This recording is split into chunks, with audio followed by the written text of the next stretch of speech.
On a 78-degree evening, we welcome you into Sinsheimer Stadium for SLO Blues baseball. Tonight we've got Game 2 between the Blues and the Academy Barons. For the first time in weeks, the Blues have a chance to get back to 500. Last night, the Blues improved to 5-6 in CCL play with a 3-1 stifling of the Barons. The Blues were no-hit through the first 6 innings of the game, but it didn't really matter. SLO scored 2 runs in the 7th to take the lead, and they never looked back. The biggest reason that the Blues were able to withstand the SLO offensive start was the pitching performance from Fisher Johnson. The USC right-hander tossed 8 innings and a breakout start, surrendering just 4 hits and 1 run. Johnson's Trojan teammate Josh Blum picked up his first save in the 9th inning as the Blues clinched a Game 1 win. If the Blues can back yesterday night up with another win today, they'll be at 500 for the first time since the second league game of the summer against Santa Barbara. On the mound for the Blues with a sweep on the line will be Grant Cunningham, the righty from Washington. Can the Blues get the sweep and get to 6-6? We're about to find out with first pitch upcoming on the SLO Blues streaming network. As we welcome you into the broadcast booth, hello everybody, I'm Jack Smith. Nate Mills will join me in the 4th inning, but before that, it's Blues and Barons for Game 2, and we mentioned it yesterday in the open, a very big opportunity for the Blues to sweep this 2-game series against a struggling Barons team that comes into today just 2-12 in league play. If the Blues can complete the sweep today, they'll get back to 500 and try to build on that as they continue here through the month of July, which is going to be a grueling one, 25 games in 30 days, and it all starts today. We're going to take a quick break, and we'll be back with National Anthem and first pitch on the way on the SLO Blues streaming network.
Blues have taken the field, which means we're just about ready for baseball here at Sinsheimer Stadium. First, though, the national anthem as performed by the Central Coast Youth Chorus.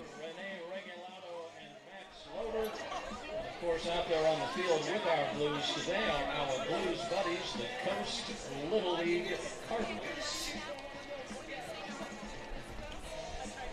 As I mentioned earlier, today's national anthem is sung by a handful of members from the Central Coast Youth Chorus. To get more information on the Central Coast Youth Chorus, go to centralcoastyouthchorus.org. And now, to sing our national anthem, are our singing ambassadors of the Central Coast Youth Chorus. Please stand and remove your hats.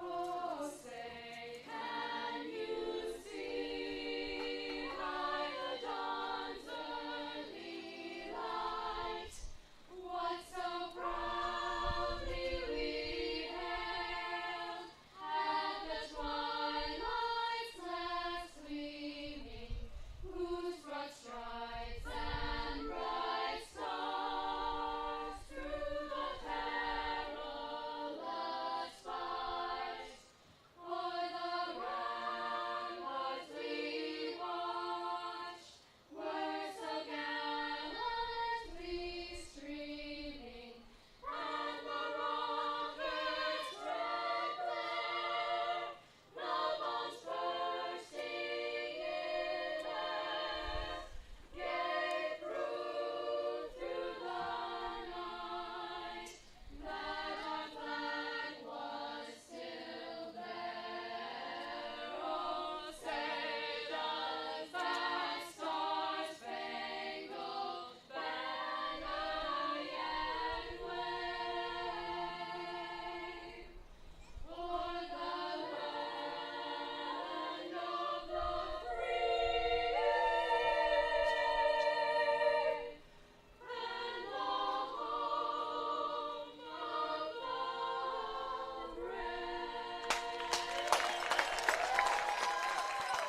Well, those kids can really sing it as the Central Coast Youth Chorus helps us out with the national anthem today here at Sinsheimer Stadium, and we're just about ready for baseball here on the SLO Blues streaming network. Let's get you the starting lineup for the visiting Academy Barons. 2-12 go the Barons in CCL play, and they've got Kamau Neighbors leading things off for the second straight day, the second baseman from CSUN. He's followed once again by Thomas Williams, third baseman from Santa Ana College. In the 3 spot, it's Dylan Lena, who's been the best hitter so far for the Barons, the DH from Golden West College. Jacob Klinowski plays right field from Cal State East Bay. He cleans things up. Max Diaz in left field for the second straight day from the University of New Orleans. He's the 5-hole hitter. Christian Tavares, he's his first appearance in the series. The first baseman from Compton Community College hits 6th. The shortstop from Queens College, Andrew Ramirez, hits in the 7th spot. And then it's Matthew Dorado, the catcher from Hope International, at 8. Justin Baldwin playing center field today from West LA College. He's the 9-hole hitter. On the mound for your San Luis Obispo Blues is Washington right-hander Grant Cunningham. Cunningham, 6'3", 220-pounder, hailing from Seattle, and he's been okay for the Blues so far. Really good for Washington last year, still trying to find his bearings for San Luis Obispo. He's got an 8.31 earned run average in 13 innings pitched. He pitches to contact, and that bit him a little bit in his last start against the Arroyo Seco Saints. Gave up a pair of home runs, went 6 innings, 6 earned runs. So far for the Blues, 4 walks, 5 strikeouts across the 13 innings. You'll see a variety of different pitches from Cunningham. Starts with the fastball, which he'll use to try and induce weak grounders. And then he'll also work in the curveball, the slider, and a changeup. A 4.56 ERA as a freshman at Washington and 53 1/3. So Cunningham, clearly the talent. He had the production at the D1 level as a freshman, and he's trying to find it here this summer. This will be his 3rd start for the Blues. Here's the defense for San Luis Obispo today. It starts with Gio Blanchette in left. TJ Adams plays center. Cam Constantine's out in right. On the right side of the infield, it's Trimble and DiCarlo. Left side is Hardy and O'Hara. Jake Bold is doing the catching, and then Jason Hansen DHs.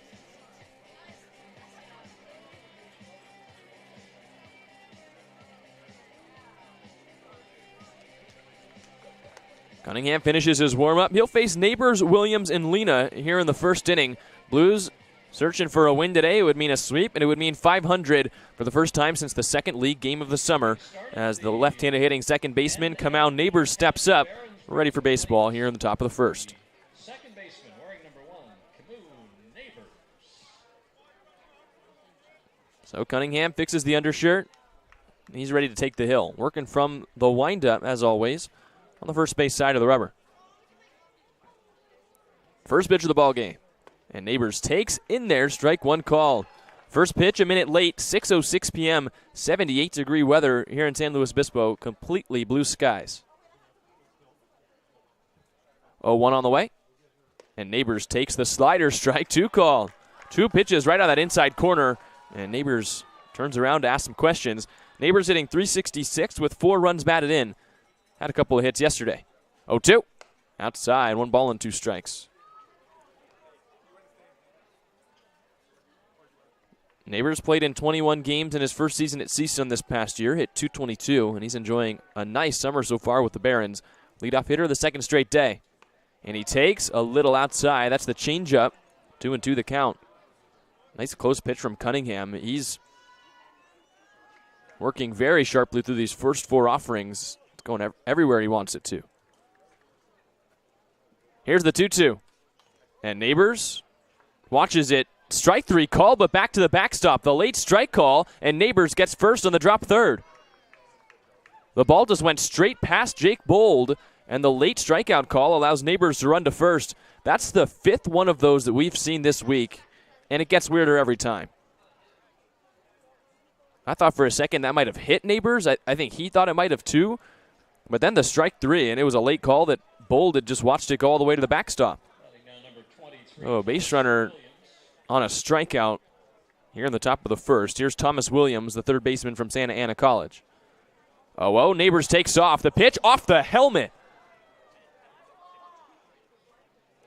A hit by pitch that knocks the helmet off the 2-hole hitter. And he tosses his gear back. Looks like Williams is okay, but that was hard to the head. An 89-mile-an-hour fastball catches Williams up off the helmet, and he's going to jog down to first. Looks like he's okay. Heading on number 29, the DH, Dylan Lena. So now all of a sudden, with the drop third strike and the hit by pitch early in the count, 2 runners on, nobody out for the Barons, and it's the 3-hole hitter Dylan Lena coming up. Lena had the lone RBI in yesterday's game. The DH from Golden West College is now hitting .400 on the summer with 2 home runs, 11 runs batted in to lead the team.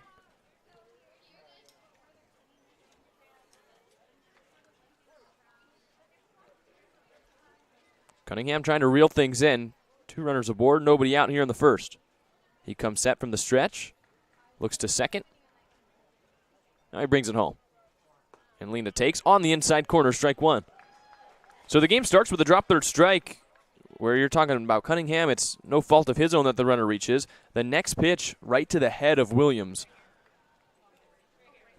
Cunningham may be a little flustered after the strikeout. Missed way high with the fastball. 0-1. Lena now hit on the back with a breaking ball. Back-to-back hit by pitches, and the bases are loaded with nobody out. Cunningham has had nice control early in counts, but he's got 2 pitches that have completely gotten away from him. One hit Williams in the head. That one just backed up on Cunningham. It hit Lena in the back. And now a real big opportunity for the Barons in the first. Bases juiced. There's not an out. The batter will be Jacob Klinowski. Klinowski, the right fielder from Cal State East Bay, hitting .256 with a home run, 10 runs batted in. Chance to put the Barons on the board early. Cunningham delivers, and Klinowski rolls it on the ground towards short. Hardy has it, underhand flip to second. DeCarlo the relay to first, a double play. A run comes in to score for the Barons. It's 1-0, but a bases loaded double play. That's the first 2 outs here in the inning. If you're Grant Cunningham, you take that easily. No question, you'll trade 1 run for 2 outs in that situation. And now he's just 1 out away from getting out of the inning with just the lone run off.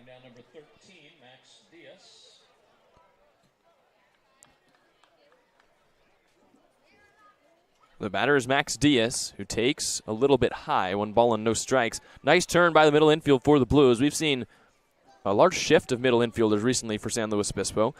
Hardy getting a chance to play shortstop once again with O'Hara playing third today, and he started that double play. 1-0. Diaz takes strike 1. So 1-1 the count on the fastball. The inning started with a strikeout and a drop third strike base runner. Back-to-back hit by pitches before the double play.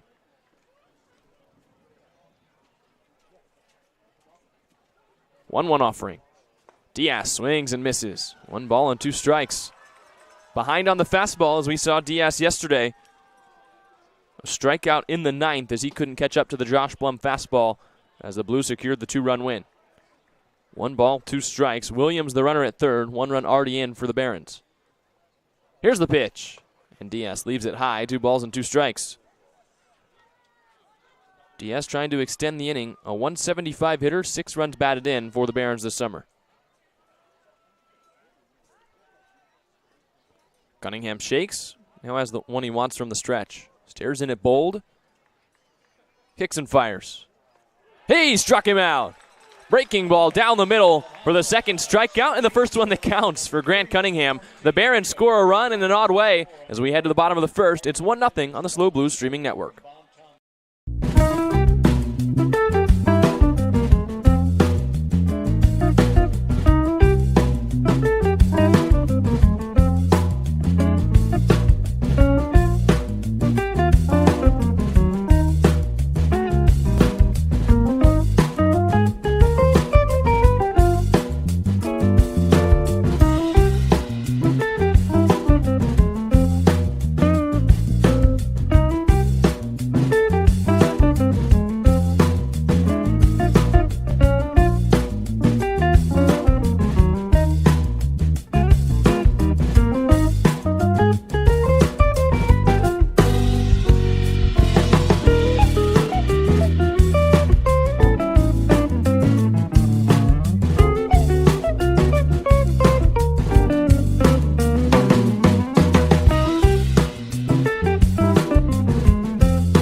We welcome you back to Sinsheimer Stadium on the SLO Blues streaming network. The lineup for the Blues today, it goes Blanchette, DeCarlo, Hardy, and Justin Trimble to clean things up. Constantine, Bold, Adams, Hanson, and O'Hara.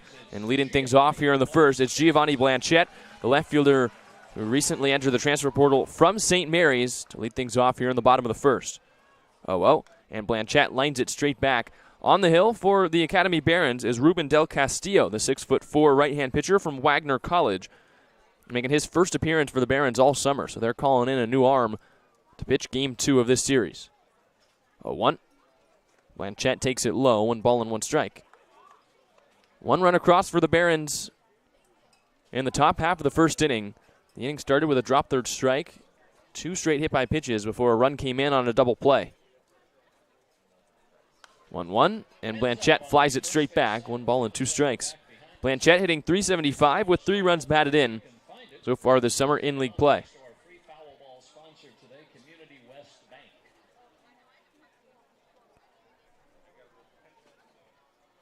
Ruben Del Castillo comes set.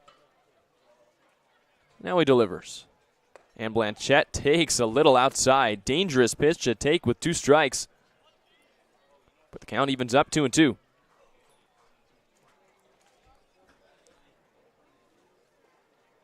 Del Castillo with an even count comes home, and Blanchette taps it out.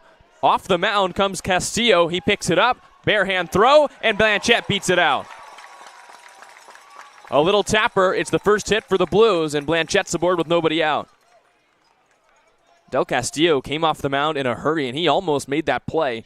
Had to bare hand grab it, sling it across quick, but Blanchette a little bit too much speed, and Sam DiCarlo comes up with a runner at first. Here's the defense for the Barons. You just saw Castillo on the hill. In the outfield from left to right, it's Diaz, Baldwin, and Klinovsky. Right side of the infield is Neighbors and Tavares. Left side, Ramirez and Williams. Behind the plate is Dorado. First pitch to DiCarlo. In there, strike 1 call on the inside corner. Sam DiCarlo, the second baseman from the University of Washington, hitting .222 with a home run, 5 runs batted in. Blanchette leads off first. Castillo works from the stretch, picks over, and Blanchette's back in. Dirtying up the white pinstripe uniforms for the Blues. My favorite of the personal Blues uniform combinations. The Barons are wearing grays with white text. As Castillo misses high with the fastball, 1-1 the count.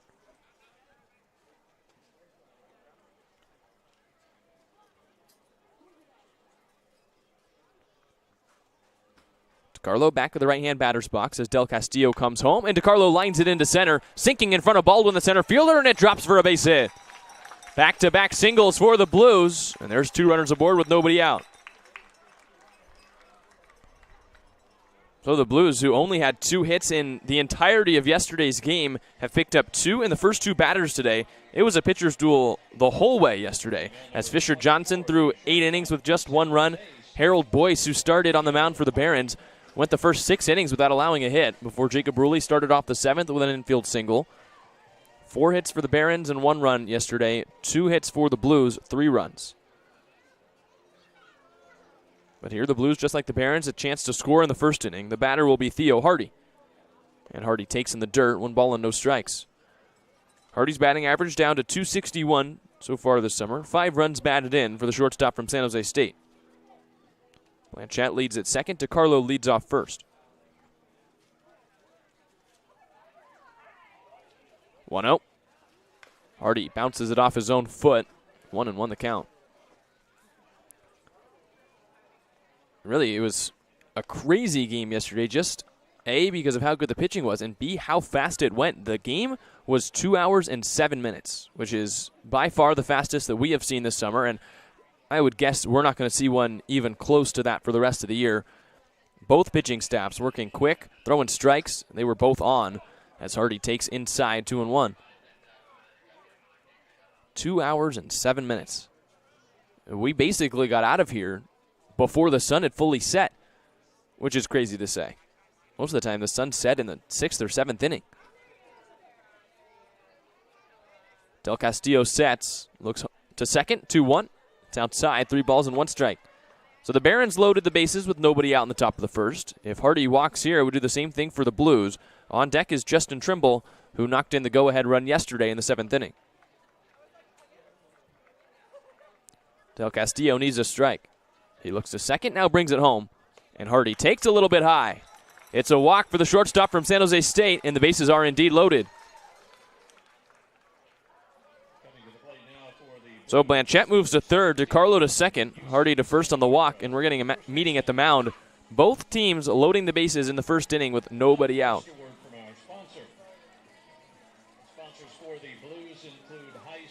Del Castillo gets a quick conversation on the mound from the Barons pitching coach. The batter's Justin Trimble, first baseman from UCSB, 143 hitter so far for the Blues, 3 runs batted in. That's the league play statistics. He also hit a home run in a non-league game against the Humboldt Crabs a couple of days ago. That was just this past weekend. Blues are only playing a couple more non-league games. Tomorrow, the last one of the season against the Ventura County Pirates.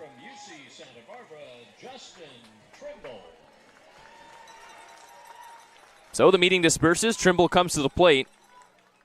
The Barons play the infield back. Bases loaded for the Blues, nobody out. And maybe the Blues' best power hitter at the plate. 0-0. And Trimble takes a fastball in the outside corner, strike 1. Trimble, the first baseman from UCSB, hits everything at about 90 to 100 miles an hour. It feels like every time he puts it in play, it's hit hard.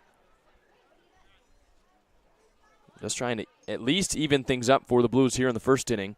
The 0-1, and Trimble bounces it foul. SLO has Blanchette at third, DeCarlo at second, Hardy at first. 2 hits and a walk off Del Castillo so far.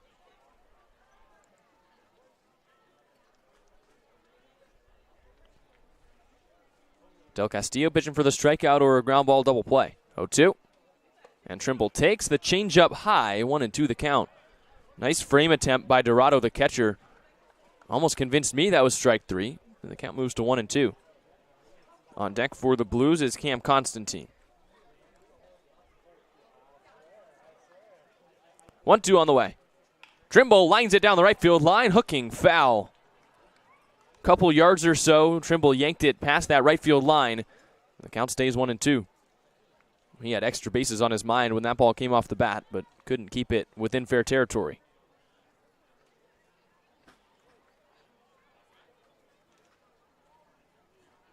One ball, two strikes the count on the second time blue. The pitch. Trimble strikes out swinging. So Del Castillo gets the strikeout he's pitching for, and now a chance if he can roll a ground ball to get out of the inning with Cam Constantine coming to the plate. I'm sure Trimble kicking himself a little bit for that at-bat. All he wanted to do was at least lift a fly ball deep enough to the outfield to tie this game. And now that rests on the shoulders of Cam Constantine. One out, still bases loaded, as the right-hander from Texas steps in.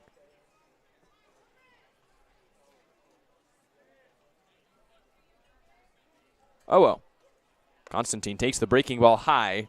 One ball, no strikes the count as it sent Constantine to the ground. Cam Constantine, 300 hitters so far for San Luis Obispo. 4 runs batted in for the right fielder from UT Austin.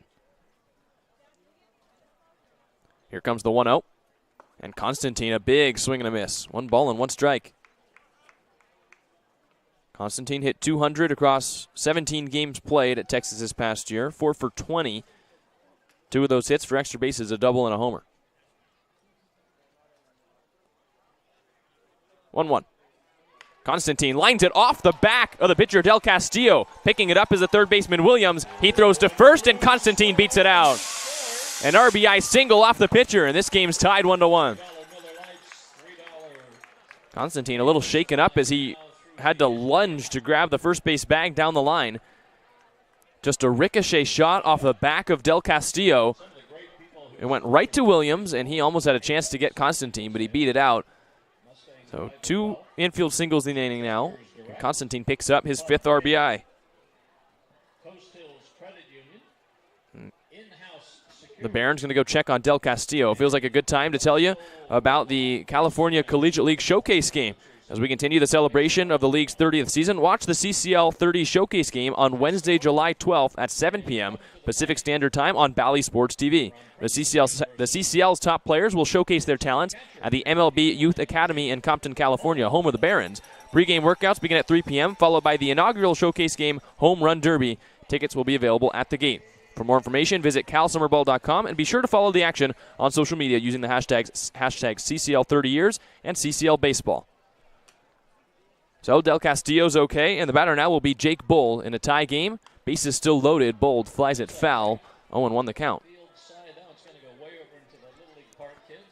Constantine continues to hit. He picks up an RBI as Blanchette comes in to score. Bases still loaded. It's DiCarlo at third, Hardy at second, Constantine at first. Here's the 0-1. And Bold hits a little flare over the head of the first baseman, Taveras. He backs up and makes the catch just on the outfield grass, and Bold is retired.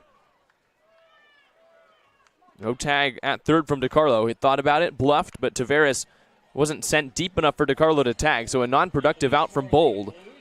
And now with 2 outs, the batter will be TJ Adams.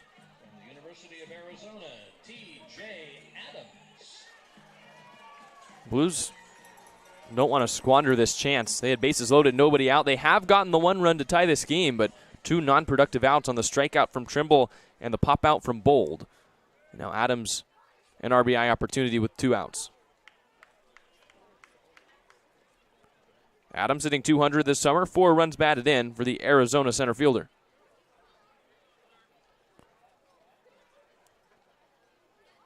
Del Castillo comes set, now comes home. And Adams tries to check his swing, and he went around. He swung at that low breaking ball, and the count, no balls and 2 strikes. So Adams needs to choke up, battle up with 2 strikes, 2 outs, bases still loaded for the Blues. Del Castillo delivers, and Adams strikes out swinging. 2 strikeouts in the pop-up. Helps Castillo get out of the bases loaded jam, but the Blues do score a run to tie it up. Through 1, it's 1-1 on the SLO Blues streaming network.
Top side of the second here on the SLO Blues streaming network. Both teams with a run through one inning, and Grant Cunningham heads back out on the hill. Christian Taveras, Andrew Ramirez, Matthew Dorado coming to the plate here in the top of the second.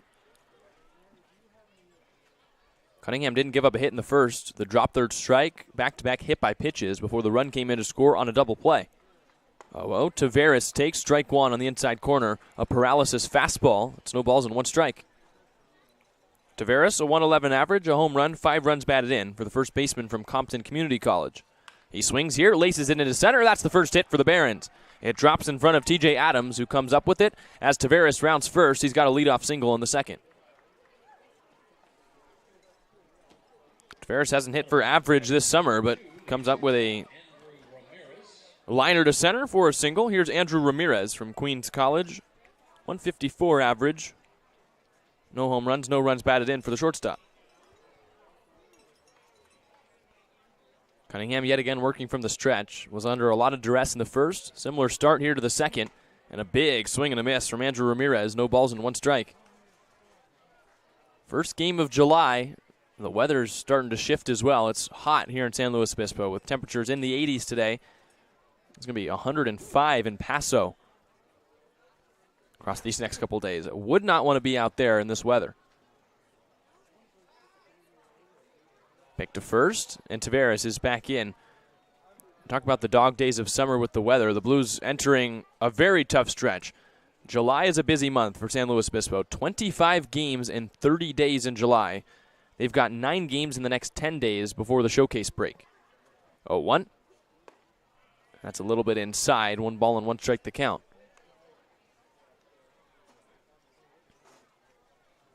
This game is the second game of a 4-game long weekend for the Blues. They play the Ventura County Pirates tomorrow, Santa Barbara on Monday, before going to play the 5th game in 5 days in Santa Barbara on the 4th of July. It's a grueling stretch for the Blues, and they're going to need all the help they can get. A couple arms coming in. They've lost some arms due to injury and pitch count limits. The Blues going to need to puzzle piece their way through the rest of this summer. 1 ball, 2 strikes on Andrew Ramirez. Cunningham comes home, and Ramirez taps it a little foul. And range is now closer to the dugout. 1 ball and 2 strikes.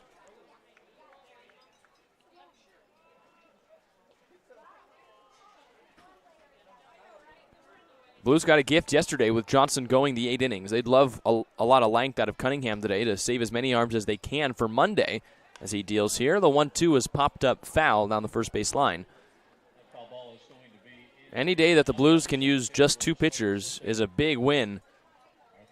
And Johnson, even though he went the 8 innings, only 90 pitches, so didn't put too much tax on his arm. And when you avoid the long innings, too, you almost feel more refreshed. 1 ball, 2 strikes. Cunningham a long hold. Now he brings it home. And this one's popped up. Still in foul territory as Trimble chases it back towards the wall of the dugout, and he makes the catch with one hand. That's the first out of the inning. So Ramirez pops out. Taveras has to stay at first, and the batter will be Matthew Dorado. He brings up number 14, the catcher, Matthew Dorado.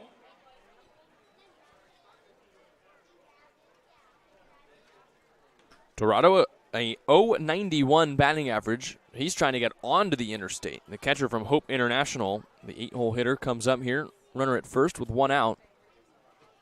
Cunningham bent at the waist, searching for his sign. Now he's got it. Comes set just underneath the letters and delivers.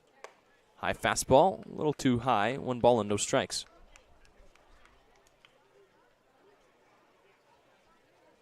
And I'm sure for the Blues, with the 25 games in 30 days, they want as many of them as possible to be like last night. Just over 2 hours, get out before the sun goes down. Everyone wants that. That fastball's a little off the outside corner. Taveras was bluffing to steal second. Count 2 balls and no strikes.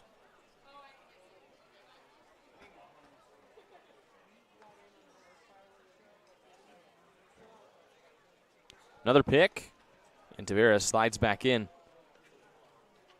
Dirtying up the Grays here in Game 2 of this 2-game series. Barons and Blues.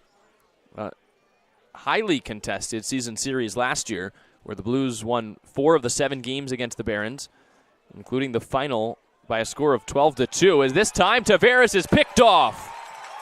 Cunningham with a big move gets Tavares, and just like that, there's 2 away. Cunningham baited him into taking a longer lead, held the long hold, and unleashed a whip throw to first in time to get the first baseman. He makes up for the single.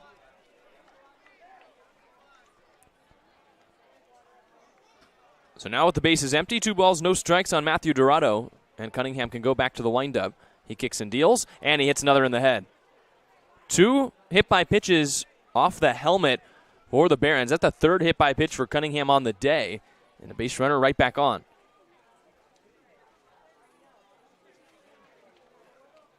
Dangerous when you miss with fastballs up high, and Cunningham is going to try and reel it in. Those kind of things, while it hurts for a hitter, it also can rattle the pitcher a lot, where if you don't know where your fastball's going when you're trying to throw it inside, even high and in, it makes you sometimes not want to go back to that spot. So Cunningham is now 3 hit-by-pitches, and the batter will be Justin Baldwin.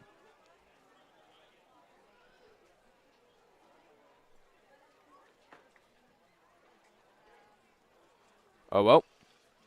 Baldwin, the lefty, takes a little bit low and off the outside corner. 1 ball and no strikes. The center fielder from West LA College hitting 190 this summer. No home runs, no runs batted in.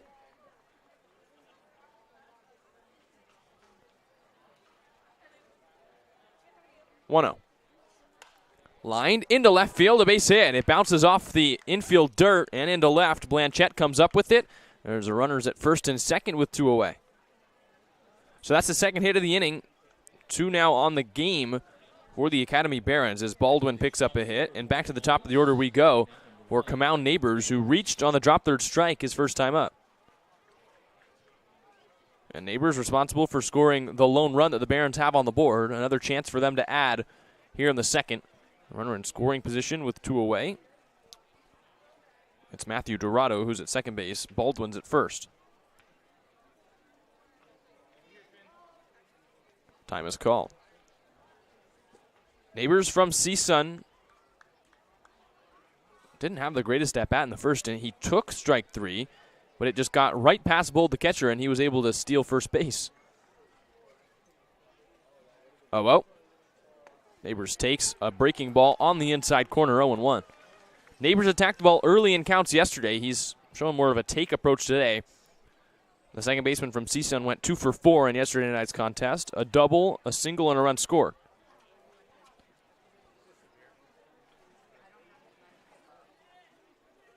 Cunningham's 0-1. Neighbors swings and misses. He got the breaking ball again, and he swung just over top. No balls and 2 strikes.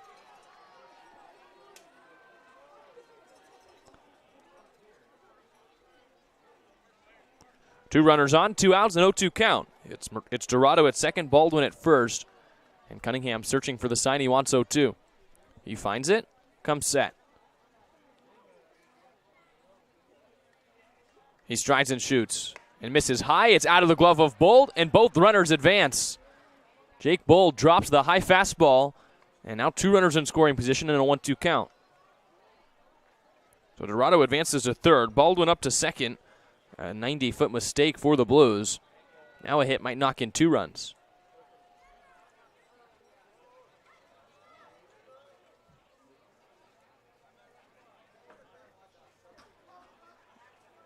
Important at bat here early in this game. 1-2.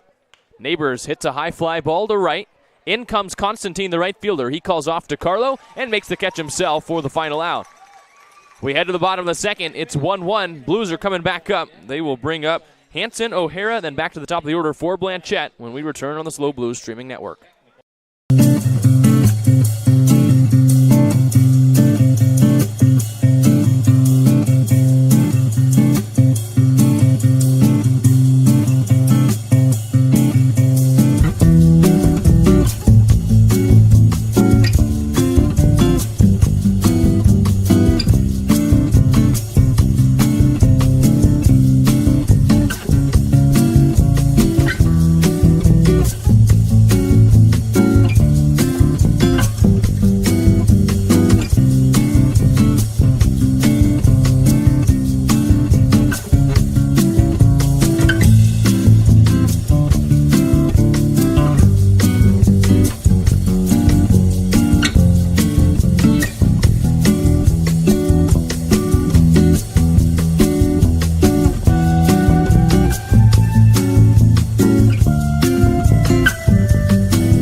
Home half of the second, Blues are coming back up to bat. It's 8-9-1 in the Blues order, starting with Jason Hansen. He'll be followed by Kate O'Hara, Giovanni Blanchette in this 1-1 game.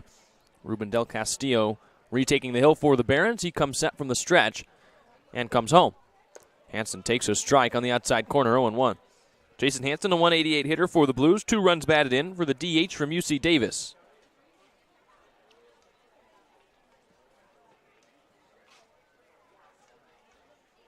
Oh, 1. Hansen bends back out of the way of that breaking ball. We've already seen 2 hit by pitches in the helmet today, both against the Barons. So I think both teams may be a little on edge. And we don't want to see another, that's for sure. 1 ball, 1 strike. Leadoff hitter in the second. And that fastball way to the backstop. 2 balls and 1 strike. Hansen, who's transferring from Yuba College to UC Davis, has been out of the lineup for, it seems like, a while for the Blues, but we've seen him at a variety of positions. He started as a DH, and that's what he's playing today, hitting 8 for Dean Traynor. He swings here, hits a ground ball into right field, a base hit. So Hansen back in the lineup, and it pays off. He's got a single here to lead off the second. That's nice to see for Jason Hansen. And back in the DH spot, back in the lineup, and a confident swing to the right side, picks himself up a single, and now Kate O'Hara comes up. O'Hara playing third base for the first time today from the University of Texas. He hits 9th, a 143 average. No home runs, no runs batted in. O'Hara has struck out 6 times.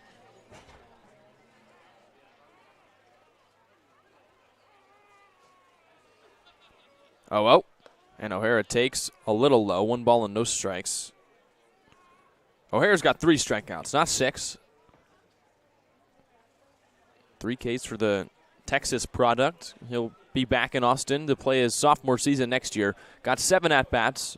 Didn't have a hit this past year at Texas, but knocked in 2 runs. 1-0, and Hansen takes off. Here's the throw down from Dorado. It is perfect, and in time to get Hansen. So the Blues make yet another out on the base pass in this series. This time it's Hansen who's thrown out, and they waste the leadoff single. The Blues have free rein to steal, and this series, the Barons have handled it very well. I understand wanting to test the catchers that are behind the plate, but they're running into outs. As O'Hara pops it up, left side of the infield, who's going to get it? Ramirez calls for it, the shortstop, playing the pop-up dance, and he makes the catch. Wild adventure for Ramirez at short, but that's the second out here in the inning. And especially Hansen. There's base stealers on this Blues team. Not all of them are in the lineup today, but Hansen came into this game, didn't have a steal in league play. He thought he read the pitcher Del Castillo well, but wasn't able to steal the bag. And after the pop-up from O'Hara, here's Giovanni Blanchette, the leadoff hitter. Blanchette hits a rocket liner foul down the third base line, just past the porta potty and into the bus parking lot. No balls and 1 strike. Blanchette started off the game with a dribbler down the third base line that he beat out for a single. Came in to score the Blues' lone run. 0-1. Now he taps it foul off the plate. No balls and 2 strikes. We mentioned that Blanchette, entering the transfer portal, didn't see any action his freshman season at St. Mary's. New coach going in for the Gales, so Blanchette trying to find a new home, really. He's been really great for the Blues since coming back from injury in league play. 0-2. And Blanchette leaves it high, 1-2 the count. And now 17 at-bats in league play for Blanchette. He's got 7 hits. One of them a double, 3 runs batted in. Also the 3 walks, so he's been on base 10 times in 20 plate appearances. So he takes low there, 2-2. Strikeouts have been a minor issue for Blanchette. 7 Ks of the 10 outs he's recorded, but I'll trade a guy hitting or with a 500 on-base percentage for a guy who strikes out when he does get out. I think Dean Traynor would agree. 2-2. Blanchette takes it high, 3 balls and 2 strikes. A 500 on-base percentage is no joke for Giovanni Blanchette. And the average creeping up towards 400 itself. Del Castillo in a full count. 2 outs here in the bottom of the second. The pitch, and Blanchette takes low. The OBP keeps growing. It's above 500 as Blanchette's on for the second time. The Blues have a 2-out base runner here in the second inning. That'll bring up number 39, the second baseman. Sam DiCarlo coming to the plate. He also singled his first time. The Blues started the game with 2 straight hits. Then it was the walk to Hardy. Cam Constantine, who picked up the 3rd hit for the Blues in the first, knocked in the run. DiCarlo was stranded at 3rd on the pop-up by Bold and the strikeout by Adams to end the first frame. And here he takes a mighty hack, swings and misses, no balls and 1 strike. DiCarlo had the most plate appearances of any freshman at the University of Washington this past year. Played 54 games for the Huskies and hit .268. 0-1. He takes in the dirt. Nice sliding block by Dorado. But to fall to his knees to keep it in front, 1-1.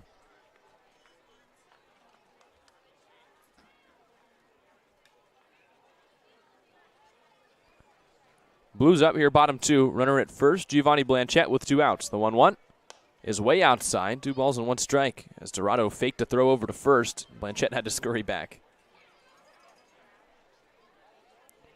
DiCarlo from Millikan High School, Long Beach, California. 5'9", 175-pound infielder, playing second base for the Blues. 2-1. And DiCarlo takes the changeup in there. 2 balls and 2 strikes. 7 home runs as a Husky for Sam DiCarlo. 33 runs batted in his freshman season. 2 balls, 2 strikes, 2 outs. Blanchette with his leadoff first. The pitch, and DiCarlo strikes out swinging. 3 strikeouts through 2 innings for Del Castillo. The Blues pick up another hit, but they don't score. As we're through 2, it's 1-1 on the SLO Blues streaming network.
It's the top of the 3rd from Sinsheimer Stadium, and the Barons are coming back up to the plate. It'll be 2-3-4 in the Barons order. Williams, Lena, and Klinovsky against Grant Cunningham in this 1-1 game. Cunningham's given up 2 hits. He's hit 3 batters. There was also the batter that reached on the drop third strike, so he's battled around a lot of base runners through 2. And Williams, who was hit by a pitch in the first, takes a little high. 1 ball and no strikes. 2 strikeouts for Cunningham. He's only allowed the 1 run. From the windup, he kicks and deals. And that's outside and out of the glove of Jake Bold. 2 balls and no strikes.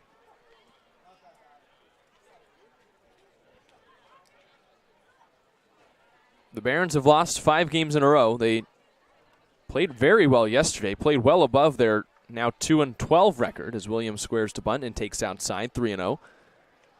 It was just the pitching in the 7th inning that was their undoing, and they could not get to Fisher Johnson on the mound for the Blues. A close 3-1 game. And now the Barons trying to break the losing streak in Game 2 of this series. 3-0. That's right down the middle. Call strike 1. And to put things in perspective, the Blues haven't played a whole ton of league games. and they're in 5th place, but the Barons, as Williams pops it foul, the Barons have lost more games in CCL play than the Blues have played games in general. 12 losses for the Barons in CCL play, 11 league games played up to this point for the Blues. Academy trying to break the streak. 3-2. Williams flies it foul again. Count still full.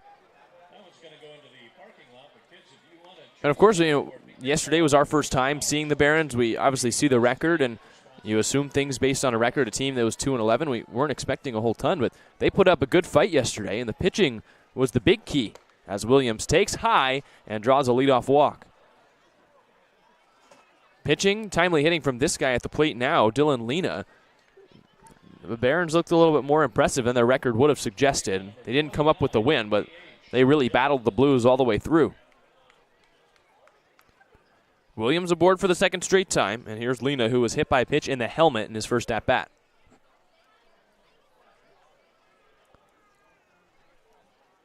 Leadoff hitters reached in each of the 3 innings now against Cunningham, who has to work from the stretch yet again.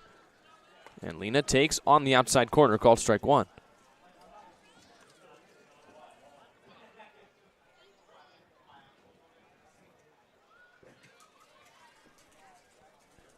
Williams grabs his leadoff first. Cunningham comes set. Looks in at Jake Bold. Strides and shoots. And Lena swings at the breaking ball right back into the glove of Cunningham. Running off the mound, he throws it to Carlo for 1. A high throw to first. In time, 2. A double play for Grant Cunningham. That's his second of the day. And just like that, 2 away here in the inning. 1-4-3 for 2 outs as Williams retired at second. Lena not enough speed to beat it out at first. And the batter now with 2 outs will be Jacob Klinowski. Nice play by Cunningham as that ball took him a little bit off the mound, but a chance to set his feet, throw to his Washington teammate DeCarlo at second, and then the relay was well in time to get Lena at the first base bag. Cunningham again from the windup, kicks and fires. And Klinowski fouls it out of the glove of Bold, 0-1. The other double play turned by Cunningham was in the first inning, where it was bases loaded, nobody out, and he turned a 6-4-3 double play. Knocked in the run for the Barons, but I think Cunningham was happy with the 2 outs as Klinowski goes around 0-2. In that situation, you never know what can happen. It could be such a big inning with bases loaded, nobody out. You will easily trade 1 run for the 2 outs. Here, no 2 count, 2 away in the third. Cunningham delivers, and Klinowski ropes it on the ground. It takes a big hop off the face of Trimble, and he's got no play. A wicked hop off the dirt, and now we just hope Trimble's okay. Holding his face as that ball came right up on him, hit him on what looked like the jaw. And Klinowski's aboard, but right now, just trying to make sure that Trimble's all right.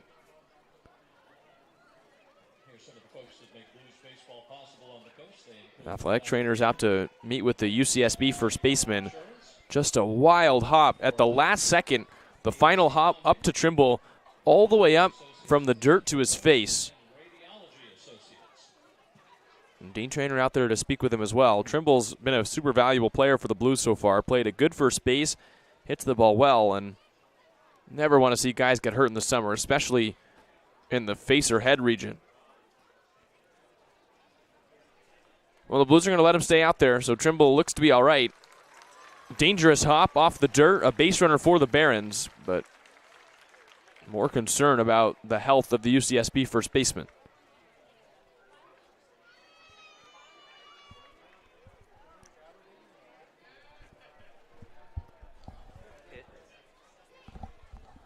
That was ruled a hit for Klinowski, which means that there's a 2-out base runner aboard. The batter will be Max Diaz. That's Klinowski's first hit today, and the 3rd on the day for the Barons. Trimble holding on Klinowski at first. The pitch, Diaz, a big swing and a miss. No balls and 2 strikes. We've seen Diaz with a lot of those swings. He's one of those guys where he's going to give you his ace swing every single time. If he sees a fastball, he's going to try and unload. And a lot of swing and miss in his game, but clear power as well. 0-1. Diaz lines it straight back. No balls and 2 strikes.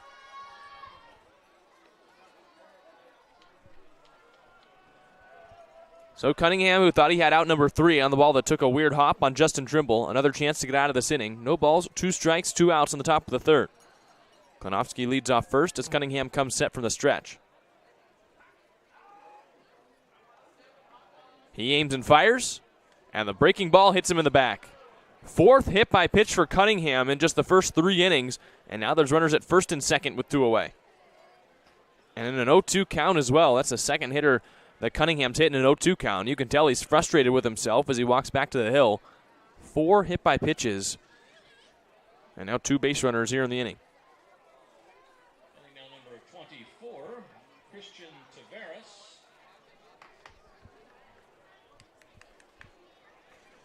Here's Christian Taveras, who came up with a single to center before being picked off back in the second. Now all of a sudden with 2 outs, the Barons have a chance to take the lead. Runners at first and second with 2 away. Pitch to Taveras, and Taveras takes a big hack, chops it straight down, 0-1. Taveras, the first baseman from Compton Community College.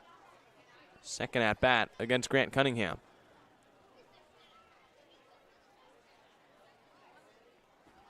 It's Klonowski at second, Diaz at first. A single and a hit by pitch with 2 outs in this inning. 0-1. Taveras hits it the other way into shallow left center. In comes Blanchette, and he makes the catch in front of the center fielder Adams to retire the side. So Justin Trimble looks to be all right, and the Barons squander the chance with 2 outs. We head to the bottom of the third. It's still 1-1 on the SLO Blues streaming network.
The bottom of the third brings the Blues back to the plate, and it's 3-4-5 in San Luis Obispo's order. Theo Hardy, Justin Trimble, Cam Constantine.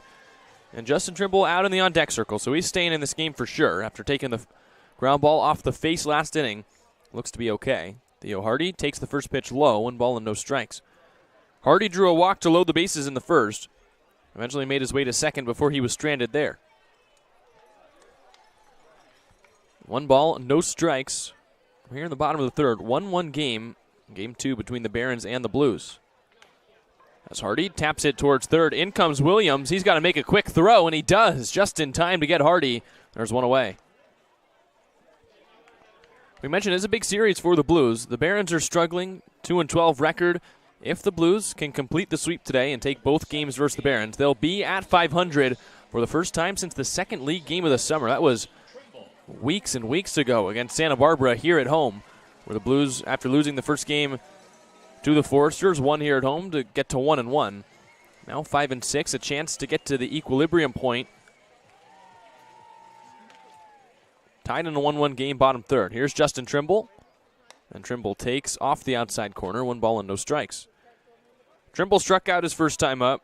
He came up with a bases loaded, nobody out, and Del Castillo just blew a fastball right by him on the inside corner. 1-0.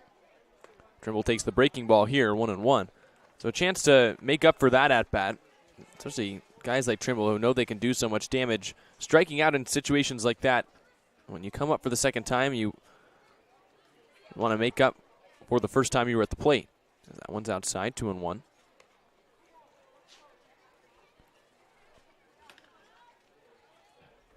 Glad to see that Trimble's staying in this game. That was a dangerous hop that came up and hit him on the jaw.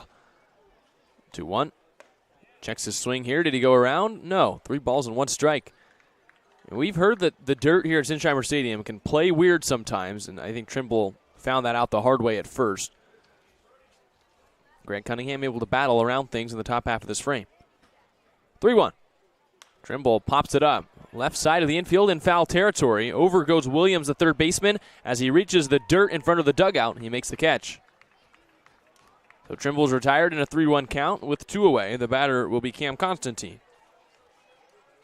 Next up for the Blues, the right fielder. Constantine singled in a run in the first. He hit a line drive right off the back of Del Castillo.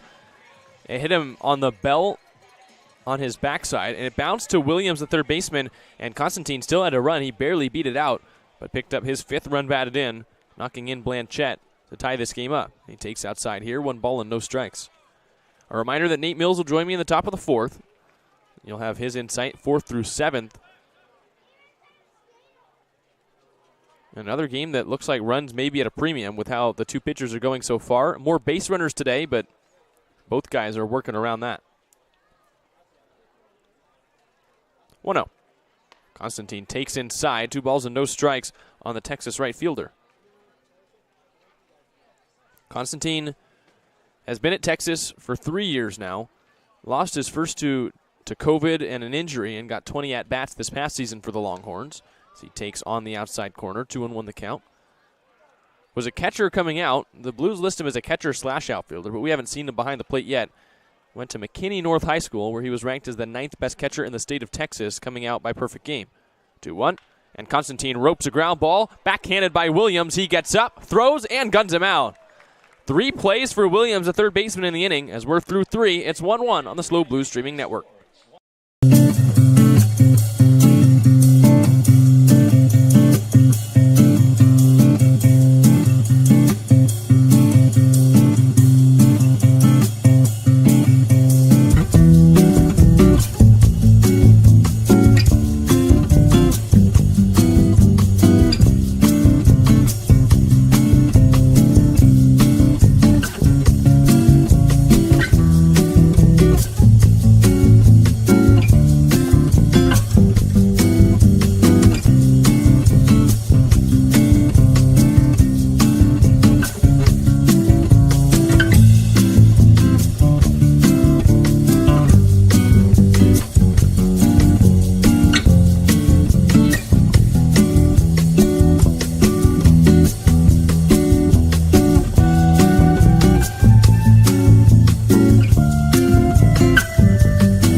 Top of the 4th, I'm Jack Smith. I'm joined by Nate Mills. Nate, a game that I think pitchers are pitching well again, but it's going a lot longer for the Blues and the Barons. More base runners, but the pitchers getting out of it is only a 1-1 game. So runs are a little bit more at a premium, but a far different game than yesterday. Yeah, Grant Cunningham obviously having some command issues. He's got 4 hit by pitches in 3 innings. He had 3 in his last outing against the Saints. And it's continued today, but he's getting bailed out. He's getting strikeouts. He's getting double plays. He's only holding the Barons to 1 run so far. And as you said earlier, runs are at a premium today once again, as we're 1-1 again today. Third of the way through this game, bottom third of the order coming up for the Barons. It's Andrew Ramirez to lead things off, followed by Dorado and Baldwin. As Cunningham works from the windup, 0-0. Ramirez takes way high. Is there any reasoning behind the hit by pitches? Because it seems like when Cunningham wants to, he's been spotting up early in counts, but then it's like an 0-2. He wants to throw a pitch, and he just hits him. As Ramirez pops this one up into center, in comes Burns, out goes Hardy, and it is the center fielder Adams who drops it. The Blues collide. It'll be a two-bagger for Andrew Ramirez as the Blues defense just crumbles to start the fourth. Yeah, number one right there is communication, and priority on that ball goes to TJ Adams. I'd be saying, I got it. Could have been saying it there. This is a vocal guy playing out there in center, but maybe Theo Hardy didn't hear it, but that's a ball that's got to be caught. They all know it, everyone who was converging on that ball. It's a really frustrating scene for SLO right there. And the Blues played basically a mistake-free game yesterday, and that's their first error today. They also had a drop third strike in the first, though, and a runner in scoring position immediately here in the top of the fourth. Matthew Dorado comes up. He was hit by a pitch on the helmet his last time up. 0-0. Dorado squares to bunt and lays it down the first base side. Cunningham has to range off, and he's just going to make the tag for the out. Moving to third is Andrew Ramirez, and now a runner at third with less than 2 outs for the Barons. Yeah, to go back to your question, Jack, I mean, yeah, some just kind of get out of the way of his grip. I mean, I also feel like he's also trying to maybe be a little too perfect on some pitches as well. He'll try to spot it up exactly in a spot and maybe overthink about it, and then it ends up just going a little wild, and it hits the batters. So now a chance for the Barons to take the lead. The Blues bring the infield in. It's Justin Baldwin at the plate who singled his last time up. That was back in the second inning. He takes outside here with the changeup. 1 ball and no strikes. But yeah, we've seen Cunningham. He's dealt with the hit by pitch so far for the Blues. 7 in his last 2 games, and we're just here in the 4th inning. Uncharacteristic from the right-hander. Really has to bear down here with Ramirez running at third. 1-0. And that's grounded into right field, a base hit. Coming in to score is Ramirez on the RBI single from Baldwin. It's 2-1. And he beats the infield in. Baldwin with the cut out to right field, and he just simply just puts the bat on the ball, does his job, scores Ramirez. And for Cunningham, that one obviously doesn't feel great. Gave up the hit there, obviously, but the error to start this inning basically counts as a double. The unearned run comes across. It's now 2-1 here on the SLO Blues streaming network. Top fourth, 1 out, and back to the top of the order we go. Neighbors shows bunt and takes a breaking ball in the outside corner, 0-1. Come out, Neighbors, a strikeout, but a run scored back in the first when he reached on the drop third and popped out in the second.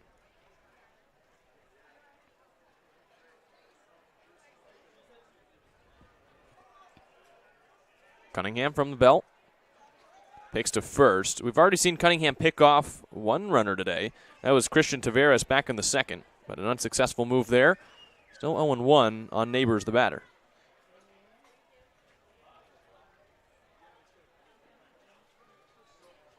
Another pick, and back in is Justin Baldwin.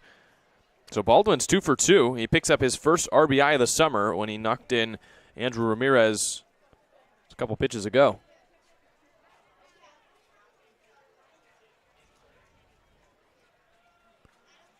0-1 on the way. Neighbors takes the big breaking ball a little bit high, 1 ball and 1 strike. We've seen Cunningham with the ability to roll a double play. He's gotten 2 already. Chance here, middle infield playing double play depth for the Blues with a runner at first, 1 out.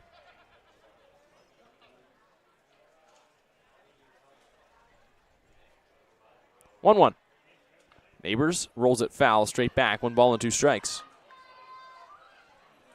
Now, you've seen Cunningham's arsenal. What's the pitch you think he goes to try and get a double play ground ball? I think the slider looked good from what I was seeing in the dugout, from what I've seen so far with him. I want to go back to that slider, try to create a ground ball here. Neighbors has really good speed, so the Blues will have to be quick defensively if they want to turn 2. Cunningham looks to Justin Baldwin at first. Now comes home. And Neighbors fights it foul down the third base line, 1-2. Some 2-seam tail on that fastball action right there. Game 2 of 2 between the Blues and Barons, and Academy is out in front here in the top of the fourth. They've already scored 1 run. They've got a base runner on. 1-2 the count on Neighbors. Cunningham a long hold. He delivers. And Neighbors bounces it towards first. Trimble plays it in foul territory, so the count's still 1 ball and 2 strikes. From what you saw down there, Justin Trimble fully okay? Yeah, he was okay. He was smiling out there in the dugout. Everyone was taking a look at the shiner on his right cheek, actually. It's ballooning up already. There's seams on it, and tomorrow morning, I don't even know if he's gonna be able to see out of that eye. It's gonna blow up so much. But he was in good spirits. He was smiling with everyone. The Blues have a non-league game tomorrow, so they've got a chance to give Justin Trimble a day off.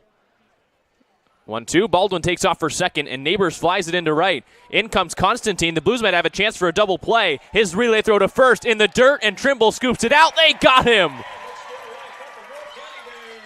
A fly ball double play gets the Blues out of the fourth, but not before the Barons score a run. It's 2-1 as we head to the bottom half of the frame. What a play by the Blues on defense.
It's Jake Bold, the catcher, to lead things off for the Blues in the bottom of the fourth. Trailing for the second time in this game, it's 2-1 Barons, as it's Bold, Adams, and Hanson coming up for the Blues.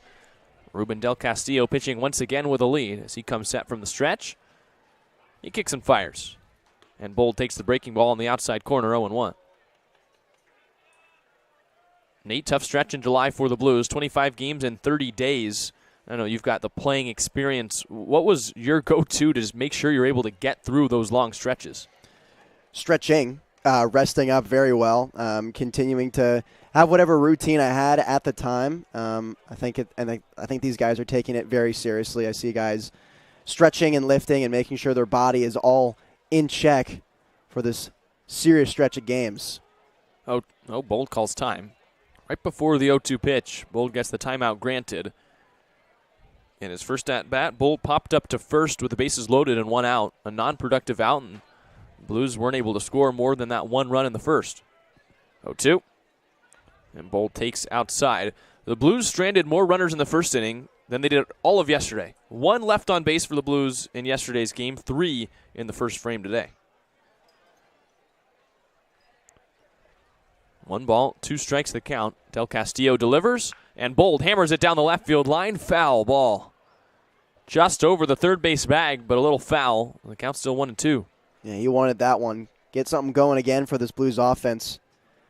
Seems to have a little spark plug happening in the first inning. They definitely want to replicate that and capitalize on it more than they did in the first. Bold's got the sunglasses on at the plate. I wonder if maybe sun is an issue for these hitters.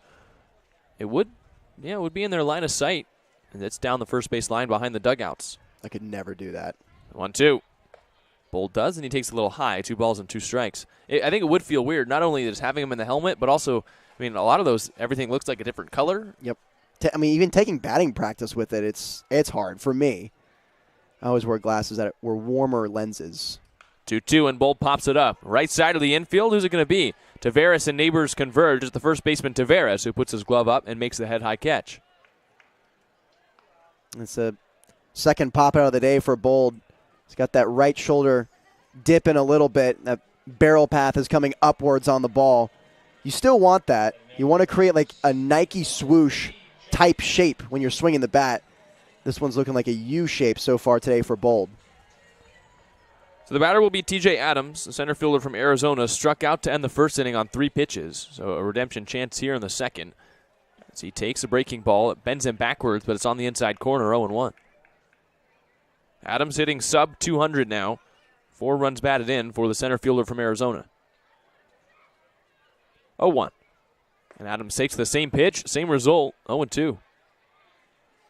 Throughout the summer, noticing a lot of first pitch breakers to Adams, taken for strikes. I wouldn't want to swing at either of those pitches, but they were perfect offerings from Del Castillo, who deals, and Adams flies this one straight back. No balls and 2 strikes. You get a first pitch slider or a curveball in the first pitch of, if you're at bat, I mean, you're in the position to spit on it and take it. You won't be swinging at that. The first pitch you see, you want to try to get something better. See if Del Castillo goes back to the breaking ball. Still 0-2 the count. 1 out here in the 4th. The pitch, it's the fastball, and it's right by Adams. 2 strikeouts on the day for the Arizona center fielder, and there's 2 outs here in the 4th. He got the fastball. He's up in the zone. Adams takes a huge cut at it. It's the second strikeout of the day. So Jason Hansen comes up. A single his last time, but he was thrown out trying to steal. The Blues have made a lot of outs on the base paths this week. A couple yesterday, a couple in the series against the Oaks, especially in that second game. I feel like their aggressive base running hasn't exactly paid off as Hansen flies the first pitch into right. Easy play for the right fielder Klinovsky, who ranges towards the line and makes the catch. So a 1-2-3 frame for Del Castillo, maintaining the lead. We're through 4. It's 2-1 on the SLO Blues streaming network.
We're back on the SLO Blues streaming network. I'm Jack Smith. I'm joined by Nate Mills here at Sinsheimer Stadium. It's a 2-1 game. The Barons lead The Barons looking to break their 5-game losing streak and keep the Blues from reaching 500. And here in the top of the 5th inning, it'll be 2, 3, 4 in the order. Williams, Lena, Klinovsky against Grant Cunningham. Oh, well. And that's rolled on the ground towards second. In comes DeCarlo, plays it on a hop, throws across his body in time for the out. 1 pitch, 1 out for Cunningham here in the 5th. Nate did a little research in between innings. In 53 1/3 innings at Washington as a freshman, Grant Cunningham had 5 hit by pitches. He's got 7 the last 2 games for the Blues. So when we said uncharacteristic, we really meant it. Yeah, truly uncharacteristic for the Husky. And I've talked about it before. Some players are just completely different when they show up for the summer season, even the fall season and the spring season. It's one of those things you can't really explain. And sometimes it's just getting the first start jitters out on a new team as the Blues employ the overshift and is tapped right into it off the bat of Lena. 2 pitches, 2 outs for Grant Cunningham in the 5th. Yeah, this has got to feel good for Cunningham up there. Well, really efficient. Quick innings, too, can just completely change the path of a ball game. We saw Fisher Johnson in yesterday's game. He had, I think, a 7-pitch inning and allowed himself to go 8 innings on 90 pitches. Cunningham trying to give the Blues some more length. Jacob Klinovsky coming to the plate. He's 1 for 2, a ground out into a double play and a single. We've seen the Blues use the overshift a little bit more this week. This time, the first time we've seen it on a right-handed hitter, and they played Hardy perfectly. Cunningham delivers. Klinovsky swings and tops it in the air towards center field. This is going to be a 3-pitch inning for Grant Cunningham as Adams makes the catch. That's exactly what it is. 3 pitches in the 5th for Grant Cunningham and 3 outs. We head to the bottom of the 5th. It's 2-1 Barons on the SLO Blues streaming network.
Well, Nate, a 3-pitch inning for Grant Cunningham in the top half of this frame. We're here in the bottom of the 5th. It's 2-1. I haven't seen all that many of those. I was expecting Klinovsky to take there, and he swings at the first pitch, pops it up to center. Yeah, that was going to be my first sentence coming out of the break.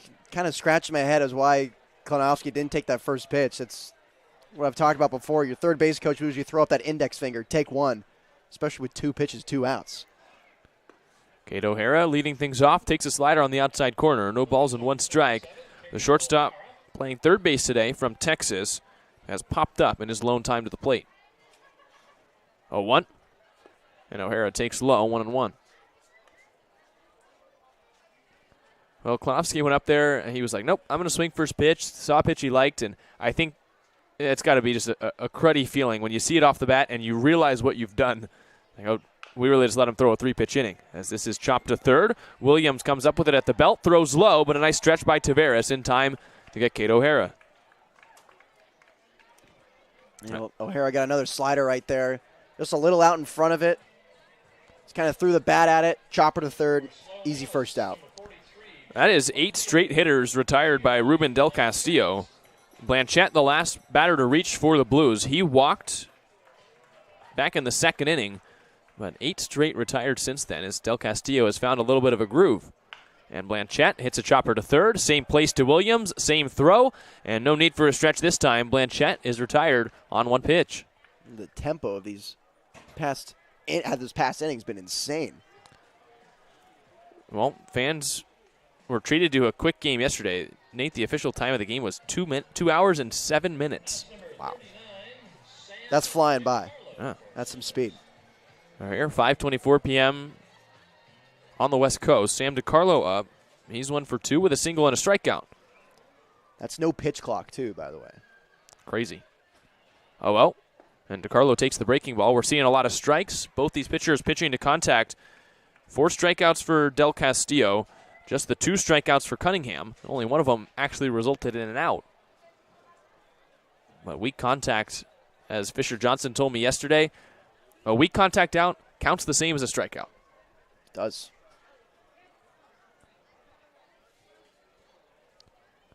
So 1-1 the count on Kate O'Hara. Or Sam DiCarlo, pardon me, as DiCarlo hits it on the ground to short. Waiting for it there is Ramirez. He comes up with it and throws to first. Another 1-2-3 inning. That's 10 in a row retired by the right-hander for the Barons. We're through 5. It's 2-1 on the SLO Blues streaming network.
A slow start to this game, but it's been a quick middle. Grant Cunningham, his last time out, worked a 3-pitch inning in the 5th, and he's back out there for the 6th. The 2-1 Barons lead as the Barons trying to break their 5-game losing streak.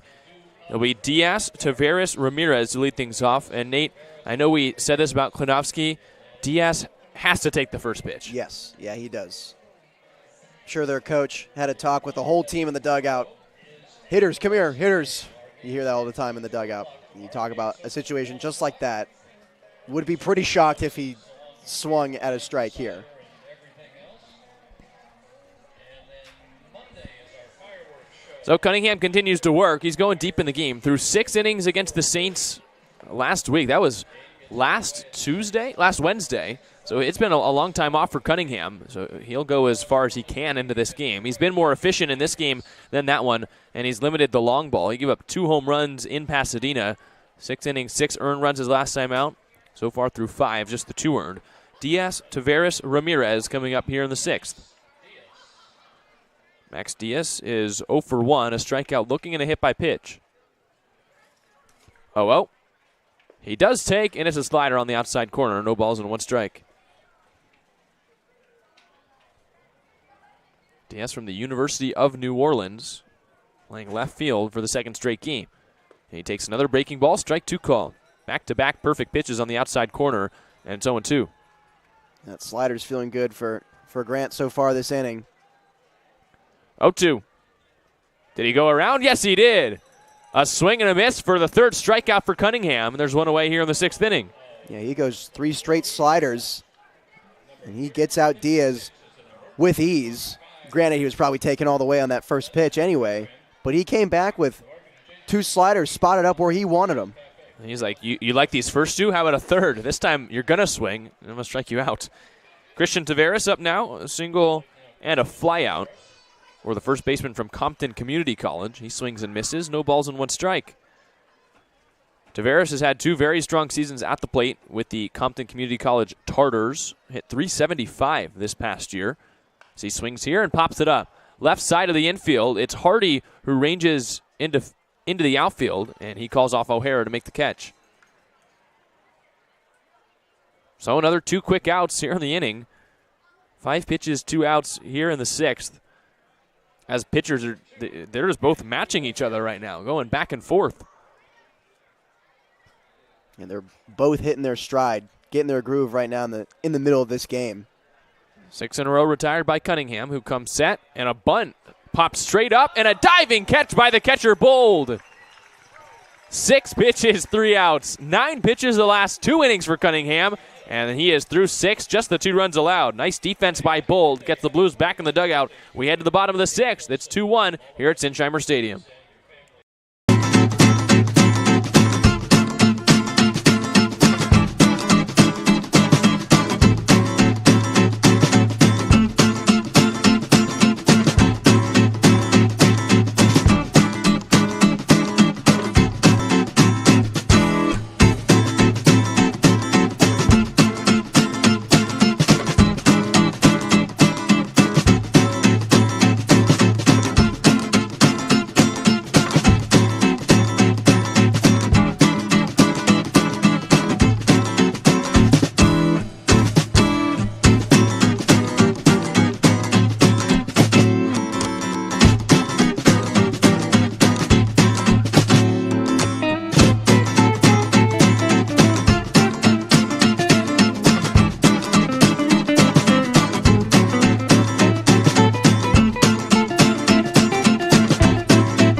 Well, the Barons head to the pen here in the bottom of the 6th inning. It's the new lefty, Shamir Marshall from Compton Community College. Yeah, the primary left-handed pitcher out of Compton College, who's also an outfielder, a switch-hitting outfielder at that. He's got that fastball. He's got a slider. That fastball's got some cut action to it, so be on the lookout for that. So you're going to get some similar action coming out of that left-handed arm slot of that slider and that cut fastball. So he's got a curveball and a changeup. A switch-hitting outfielder, and he's using his talents to pitch. Not many switch hitters exist, so You got to be a talented guy to be able to do that and pitch. The Blues will bring up Theo Hardy, Justin Trimble, Cam Constantine in this inning. And Grant Cunningham just keeps getting the Blues back in the dugout. He's thrown 9 pitches across the last 2 innings. Yeah, he's completely turned this game around for himself. Been very efficient the last 3 innings. 3 up, 3 down, pitching very minimal amount of pitches. Blues, though, still trail in this game. It's like a reverse of yesterday where both teams are pitching, but the Blues are able to take a lead at around this same time. This time it's the Barons who are out in front after they grabbed a lead in the 4th. But now the switch hitter himself, Theo Hardy, bats right-handed for the first time today as the lefty Shamir Marshall takes over. Hardy, Trimble, Constantine in a 2-1 game. Marshall delivers, and Hardy shows bunt, takes it back, and takes a strike. Yeah, why not? Get a base runner on. Just got to try something. Now the third baseman, Williams, actually continues to play back. I thought he'd bring himself a little further in. An 0-1 count on Hardy, who's 0 for 1 with a walk. 0-1 offering, and Hardy takes a breaking ball low, 1 ball and 1 strike. Another great crowd on hand. Blues fans are going to be out in full force this weekend. Another game tomorrow against the Ventura County Pirates, and then the biggest game of the year, Monday, July 3rd, a sold-out crowd for the Foresters and Fireworks. That's how to play foul. 1 ball and 2 strikes. I'm looking forward to that Monday game. Fireworks, also the Blues and Foresters game the last time it was played here was such a good contest, and the amount of people that will be at Sinsheimer Stadium will be incredible. Going to be a lot of fun. One of the best days in SLO you'll get all year. 1-2. Hardy strikes out swinging. Right back into the glove of Dorado, and Marshall K's the first batter here in the 6th. And so far, Marshall living with that slider. He gets Hardy to strike out on it right there. He was living on it throughout that entire at-bat. Main difference between that cut fastball and the slider has been the speed. The slider, you're seeing the arm actions a lot slower on that pitch, so I'm picking that up too if I'm in the dugout. Here's Justin Trimble, left-on-left matchup for the first time for the first baseman from UCSB. A strikeout and a pop-out today for Trimble. Oh, well. Trimble takes a little high, 1 ball and no strikes. Trimble's one of the guys in this lineup that's got the power to tie this game with 1 swing. Well, you have to do it lefty-lefty here in the bottom of the 6th inning.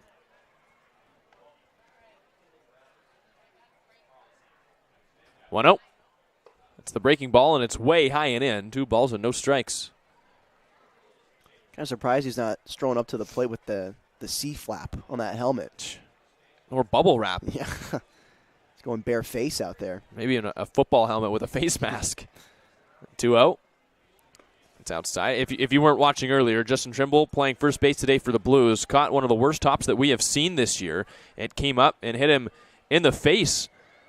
And already got a black eye. It'll only get worse, we assume. Here he's ahead in the count, 3 balls, no strikes. He's okay enough to stay in the game. So he takes 3-0. It's a fastball in the inside corner, 3-1 the count.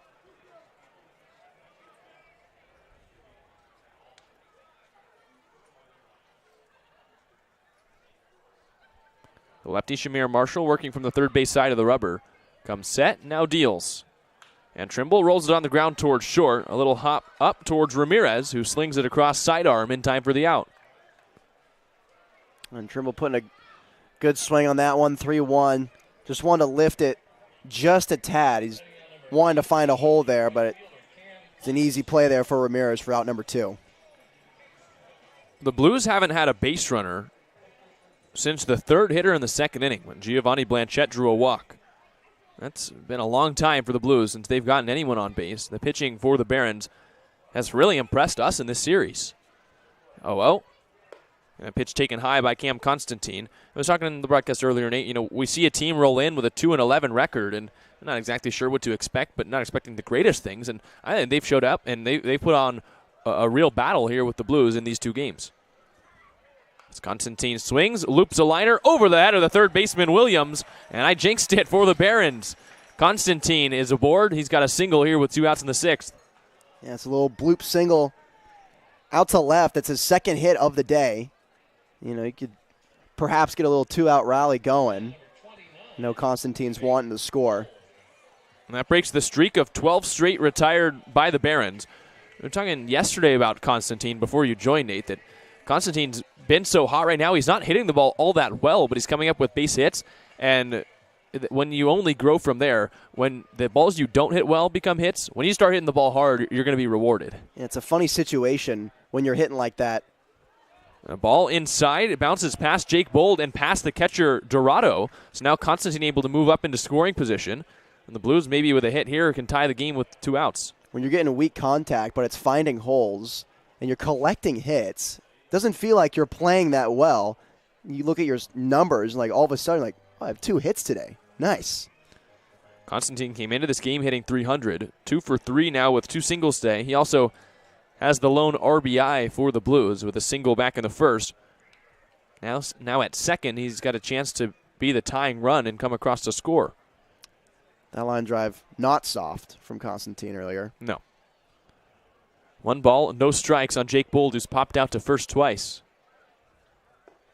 You mentioned that Jake Bold may be swinging under the ball a little bit too much. A chance to try and straighten out his swing here, lace a line drive somewhere, and potentially tie this game up.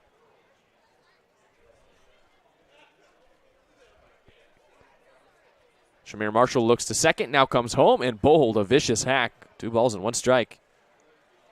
Yeah, he wanted all of that one. But I think the way his day's been going so far, I think it's best that he tries to keep it low, although ground balls have been plaguing the Blues. It's been going right to the third baseman, right to the shortstop. But try not to get too big here in this at-bat. Left on right matchup for the catcher from Princeton. 2-1. And Bold takes inside, 3-1 the count. If Bold reaches, it will be TJ Adams coming up. And Adams would love a chance to bat with runners on. He's 0 for 2 with 2 strikeouts. 3 balls, 1 strike in Shamir Marshall's first inning. He looks Constantine back to second, now brings it home. And misses outside. It is a walk for Bold, and here comes Adams. Yeah, good chance for Adams right here to redeem himself from those 2 strikeouts. You got 2 outs. You got a runner in scoring position in Constantine. Just a nice single will do. Righties warming up in each pen. No one's technically throwing yet, but Matthew Gonzalez getting stretched out for the Blues. And there's a right-hander that is completely getting warmed up in the Barons pen. Adams swings to the first pitch and taps it straight back foul, 0-1. Adams struck out on 3 pitches in the first. And battled a little bit more back in the 4th inning, but still struck out swinging. First time against a lefty in this ballgame. Constantine at second, Bold at first. Blues down by 1. The 0-1. Adams swings and misses. Back pick goes to first, and they've got Bold picked off. And a run down between first and second. Tag applied by the second baseman Neighbors, and the Blues run themselves into another out. We head to the top of the 7th. It's still 2-1 as the Blues squander yet another opportunity with runners on. We head to the top of the 7th, 2-1 on the SLO Blues streaming network.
Matthew Dorado to lead things off here in the 7th inning. Grant Cunningham back out. He's thrown 9 pitches in the last 2 innings, and he looks to continue to keep working deep into this ball game. Blues, though, trail it 2-1. First pitch to Dorado, and the catcher swings and misses. Big hack, 0-1.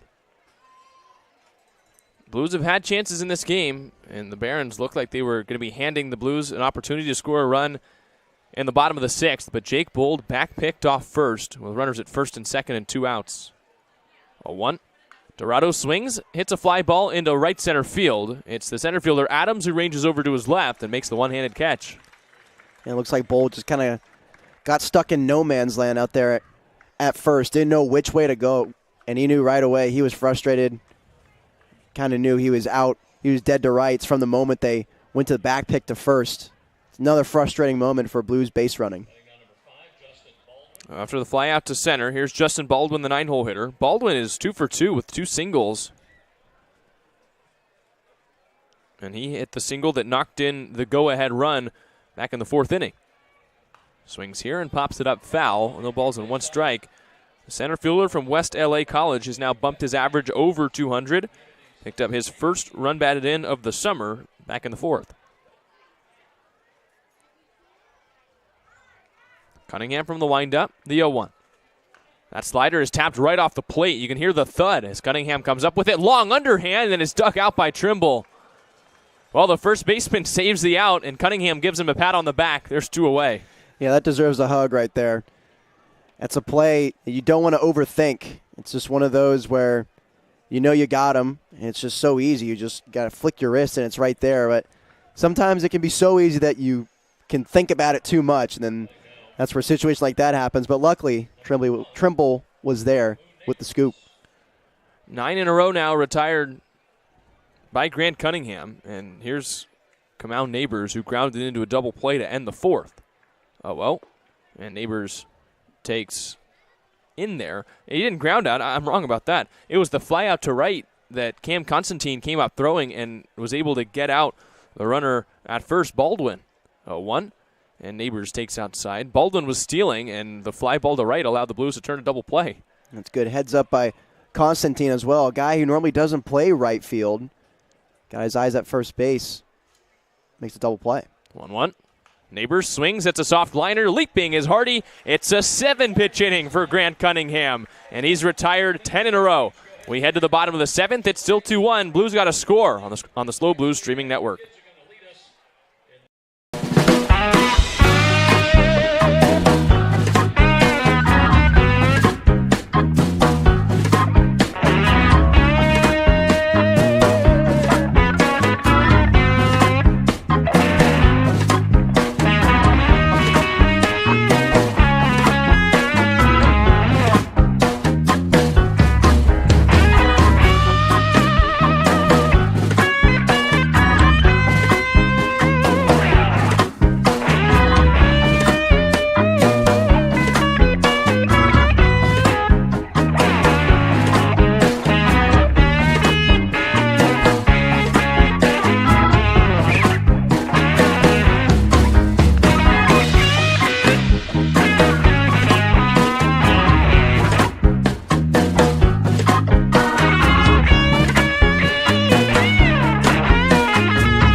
Well, Grant Cunningham has given the Blues everything they've needed on defense. It's now time for the bats to come through. Bottom of the 7th, and the Blues only have 1 run on 5 hits. TJ Adams to lead things off. It's the bottom third of the order. Adams, Hansen, and O'Hara. Shamir Marshall stays out there for the Barons. And Blues slowly running out of time. He's got to get something cooking stat. Oh. TJ Adams takes inside. Adams was at the plate when Jake Bold was picked off to end last inning. The Blues have already run into a number of outs in this series and an even bigger number this entire week. 1-0. Adams swings and hits a high, towering fly ball to center. In comes Baldwin, the center fielder, who sticks his right hand up and makes the catch with his teal glove, one away. And this one's a slider that's up in the zone. DJ comes at it with the steep bat angle, trending upwards, and that's where that pop-out result to center for the easy out number 1. Here's the second right-handed hitter of the inning, Jason Hansen, the DH from UC Davis. Hansen's 1 for 2, a single, but he was thrown out trying to steal back in the second inning. Another one of the outs the Blues have made on the base paths. Hansen takes on the outside corner with the breaking ball, 0-1. Waiting for Hansen to get the power stroke going. Remember that one game a while back where he had 2 triples in a pinch hit game, but still looking for his first Blues homer. He's looking to pick up the average and get off the interstate in league play. Came into this game hitting 188 with 2 runs batted in. 1-1. Hansen chops it foul. 1 ball and 2 strikes. The Barons have really filled up the strike zone. Normally a team, you see a record like 2-11 coming into a series, and summer ball specifically, you expect it to be a lot of walks, but they've really offered it up, and the Blues have collected some hits, but the runs are very precious. They're few and far between. As another fly ball goes to center, and comes Baldwin once again, and there's 2 outs in the 7th. Some more weak contact as well. They're offering it up in the zone. The Blues just can't seem to strike it incredibly hard. You can't seem to get guys on or manufacture any runs. We haven't seen overpowering stuff. We haven't been blown away by any arms that the Barons have thrown out. When it comes to situations like that, what's the morale like in the dugout when you know that you can hit the pitcher, but you just haven't been? It's really frustrating, and I think it's frustration with everyone, especially if no one can really figure it out, because everyone knows what they can and what they have to do, especially when you're down 2-1 and you're slowly running out of outs to play with. You just can't overthink, and you just have to envision yourself like you're a kid. You're playing wiffle ball in the backyard. That's what it's just got to be. O'Hara ahead in the count, 2 balls and no strikes. I think O'Hara is a pretty good indication or a study group of what the Blues have done wrong in this series. Like, it's not his fault at all. He said yesterday hit 2 90-mile-an-hour fly balls that just barely didn't get over the head of the outfielders, and so he ended up with 2 deep flyouts, and I think that's what has gone wrong for the Blues, is they're hitting the ball well sometimes, but just right at fielders. Frustrating for the infielder from Texas, who takes high, 3 balls and 1 strike. O'Hara today has popped out and grounded out, but in a 3-ball count, a chance to reach with 2 outs here in the 7th inning.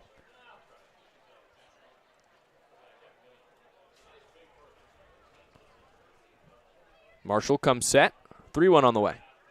And O'Hara takes high. It's a 2-out walk, and the top of the order is coming up with a runner at first.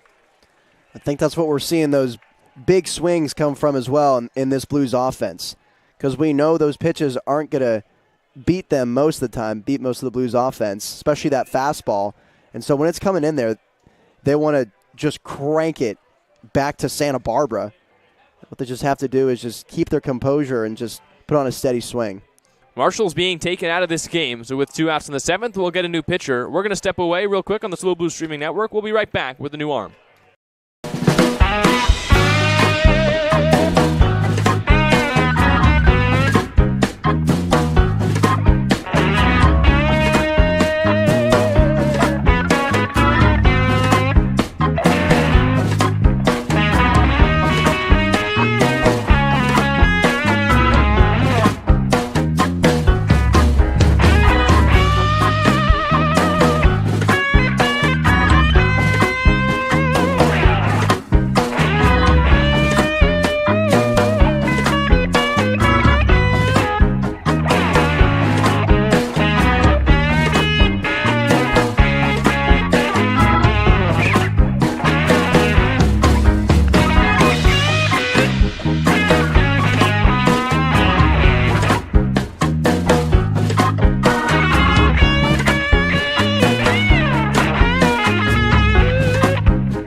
We welcome you back to the bottom of the 7th on the SLO Blues streaming network. A pitching change here with 2 outs in the 7th inning. After Kate O'Hara walked, it's a new right-hander coming in. Calix Armijo, the right-hander from Cerritos College. Yeah, the guy from Cerritos, he's a 2-pitch pitcher. So far, we've just seen the fastball and the curveball in his warm-ups.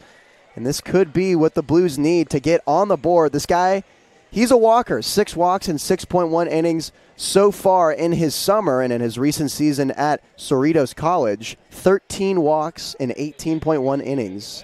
It's more than his 12 strikeouts. So looking for the free ones to tack on some runs. The Blues got a free one from Shamir Marshall with 2 outs. O'Hara walked, and now it's the top of the order for the Blues. Giovanni Blanchette, who has reached base twice today. He's got a single, a walk. He's also grounded out. In the first inning, he scored the Blues' lone run. As SLO trails it by 1 here in the bottom of the 7th.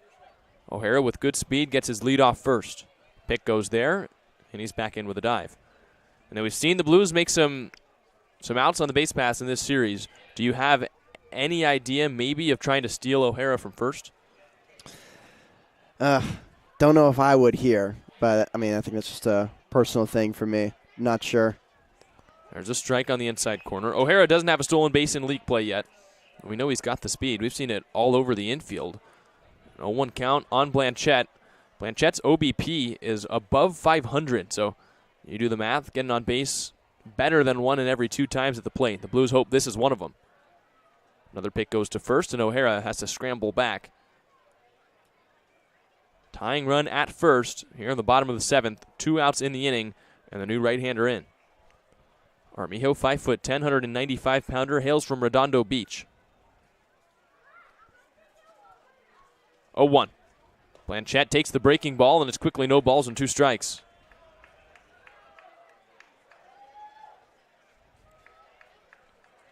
So now Gio's got to battle up. 2 strikes, 2 outs, a 2-1 game. Armijo from the stretch, first base side of the rubber. He kicks and deals, and Blanchette goes down swinging. Armijo comes in from the pen and strikes out the leadoff hitter on 3 pitches, and the Blues do not score. We're through 7. It's 2-1 Barons on the SLO Blues streaming network.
Top of the 8th here from Sinsheimer Stadium, and it's Grant Cunningham back out on the hill for the Blues. He's been so good for the Blues today. He's retired 10 in a row now, including a 3-pitch inning, a 6-pitch inning, and last inning, a 7-pitch inning. And do the math, 16 pitches across the last 3 frames for Grant Cunningham. He's got to go through the heart of the order once again. Thomas Williams, Dylan Lena, Jacob Klinowski, with the Blues down by a run here in the 8th. Cunningham comes home and misses low, 1 ball and no strikes.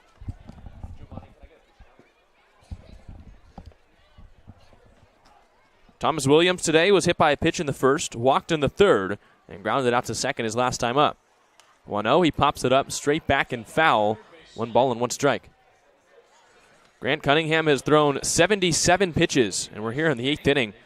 We thought after Fisher Johnson went 8 yesterday, it was going to take the Blues a while to find another pitcher to go this deep into a ball game, but Cunningham backing it up. The second straight game a Blues pitcher is pitching into the 8th. 1-1. Williams takes outside, 2 balls and 1 strike. Thomas Williams, the third baseman from Santa Ana College. This game is close. It's kind of going to be about which team strikes next, I feel. Barron's trying to add some insurance here in the 8th inning. 2-1 is roped on the ground to second. DiCarlo plays the backhand on the outfield grass. He squares up and makes the throw for the out. So 1 out here in the 8th inning, and Dylan Lena, the DH, will come to the plate. Lena from Golden West College came into this game hitting .400, but he's hitless so far. Was hit by a pitch on the head in the first inning, grounded into a double play right back to Cunningham in the third, and then grounded out to the shortstop Hardy back in the 5th. 1 out, top 8. Blues have activity in the bullpen. There's a lefty warming up there. Looks like it's Marcelo Saldana, who's been a starter for the Blues at past points. He's getting loose to potentially come in relief of Cunningham, but Cunningham's pitched so well, he's maybe going to give himself a chance to throw a complete game. 1-0. Lena swings and lines it straight back. 1 ball and 1 strike.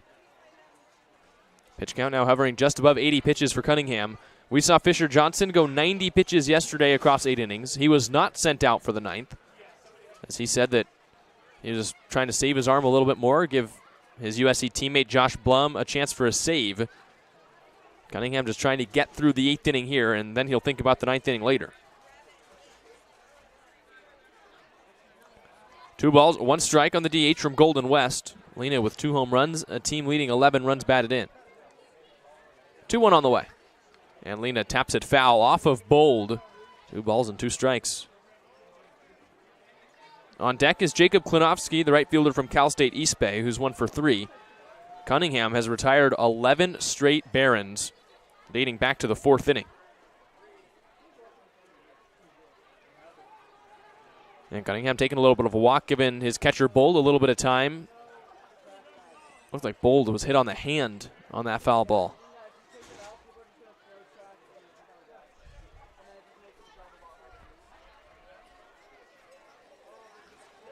Cunningham from the windup. Reaches to the sky, now comes set.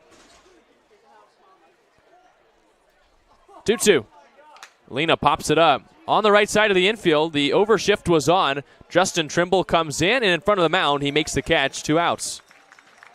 The Blues playing with the overshift on the right-hander Lena. He hit it to the right side, but too high in the air, and Justin Trimble enough time to camp under it.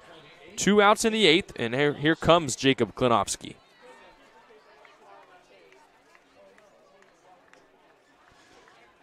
Klinowski grounded into a double play, picked up an RBI in the first, and put the Barons on the board in the top of the first inning. He singled in the third and then flew out to center to end the 5th. His last time up, he swung at the first pitch to enable the 3-pitch inning for Cunningham that came in the 5th. Oh, well. Here he takes the first pitch. It's a breaking ball low. 1 ball and no strikes the count. Marcelo Saldana has stopped throwing in the bullpen for the Blues. They've now got a completely empty pen. A couple guys walking around, but no one throwing. 1-0, and Klinowski goes around on the outside changeup. 1 ball and 1 strike. 4 hits, 2 runs for the Barons. 5 hits, 1 run for the Blues. The Blues have also committed an error, which is really what allowed the run to score in the 4th. 1-1. Klinowski takes a little off the outside corner. 2 balls and 1 strike. Andrew Ramirez, the shortstop, led off the 4th inning with a simple pop-up to center, but Hardy didn't give way to the center fielder Adams, and the ball fell, allowed Ramirez to go 2 bases. Then the sac bunt and the single from Baldwin made it 2-1. As the breaking ball in there, 2 balls and 2 strikes, and Cunningham will jump with an issue with the mound. But that was the last time that either team has scored. It was an unearned run, and Cunningham has pitched trailing in this game the rest of the way. A chance to get through the 8th. 2 balls, 2 strikes. From the windup, he kicks and deals. And just fought foul off the bat of Klinowski, still 2-2. Just 3 strikeouts on the day for Cunningham. He struck out Neighbors to start the first. Neighbors ended up reaching and scoring with a drop third strike. Strikeout to end the first, and the other strikeout came in the 6th. 2 balls, 2 strikes, 2 outs. Here's the pitch. Klinowski ropes it on the ground on one hop to the backhand of Sam DiCarlo, who straightens up, makes the throw, and gets Grant Cunningham through 8. The Blues need to score. Cunningham has given them 8 innings with 2 runs, and we'll see if his day is done in the 9th inning. But the Blues got to come up and score. Bottom of the 8th inning, it's 2-1 on the SLO Blues streaming network.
Bottom of the 8th coming up here on the SLO Blues streaming network, and the Blues have to find a way to get on the board. Grant Cunningham has been too good on the mound for them to send him back out to the 9th inning, losing 2-1.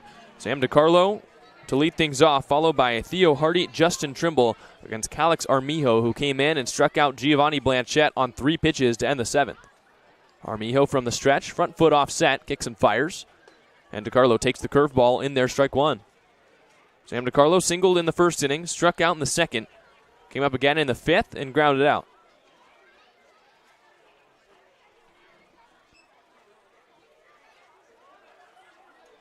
Armijo set at the belt. The 0-1.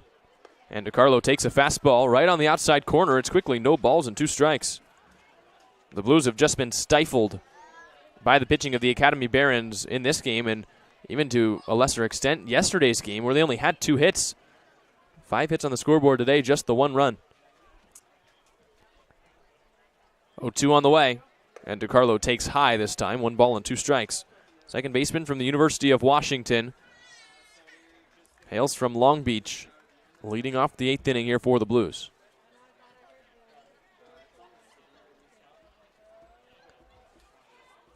Armijo comes set, first base side of the rubber. He strides and shoots, and DiCarlo takes the curveball outside in the other batter's box, 2 balls and 2 strikes. Can't tell quite yet whether Cunningham is going to go out for the 9th inning or not. Yesterday it was obvious when Fisher Johnson started giving everyone high fives when he went back after the 8th. Nothing of the sort today. 2-2. And it's curveball outside. So from 0-2 to 3-2, DiCarlo has worked the count full. On deck is a switch-hitting Theo Hardy. DiCarlo trying to reach to start the 8th and put the tying run aboard. Payoff pitch. DiCarlo flies it to center. Heading back is the center fielder Baldwin. He straightens up, though, in front of the track and makes the one-handed catch. So DiCarlo sent it for a ride, but nothing to show for it. 1 out in the bottom of the 8th. The ball was hit 93 miles an hour off the bat. The ball traveled 353 feet, too. If he hit it to left, it would have been gone, but tried the biggest part of the yard and came up well short. So with 1 out, Theo Hardy batting left-handed as a switch hitter. Comes up for the first time against Armijo, who's retired the first 2 Blues he's faced. Hardy's 0 for 2 with a walk. He's also struck out. Oh, well. He takes the curveball outside, 1 ball and no strikes. Blues looking to win consecutive games for the first time since going to Orange County 2 weeks ago when they swept a 2-game series against the Riptide, trying to get to 500. 1-0. Hardy ropes a ground ball over the first base bag fair. Heading into the corner as Hardy can run for a while. He taps the bag at first. Heading to second. He'll stop there with a 1-out double. The first extra base hit for the Blues in the game, and there's a runner in scoring position with 1 out on the double from Theo Hardy. A sign of life for the Blues here in the bottom of the 8th as Hardy roped that fastball on the ground. It bounced right over the bag at first. 89-mile-an-hour ground ball off the bat of the switch hitter, and he puts himself in scoring position. The tying run is at second here in the 8th. Here's Justin Trimble. A strikeout, a pop-out, and a ground out for Trimble today. And now everyone that comes up for the Blues in this inning, a chance to knock in the tying run.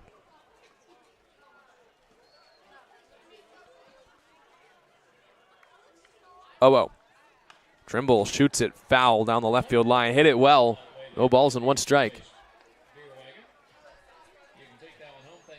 Trimble's got 3 runs batted in league play. Also hit a home run this past weekend against the Humboldt Crabs in a non-league contest. He's been struggling at the plate today. Had the RBI yesterday that put the Blues in front for good in the 7th inning in a game that San Luis Obispo won 3-1. Armijo looks Hardy back to second, now delivers, and Trimble takes the high curveball, 1 ball and 1 strike. Hardy has excellent speed at second. If Trimble can find a way to muscle a hit into the outfield, Hardy will most likely get waved around, and he's got the speed to score. 1-1. Trimble, a big swing and a miss at the curve, 1-2. On deck is Cam Constantine, who's 2 for 3. Tying run at second, 1 out in the bottom of the 8th, a 2-1 game.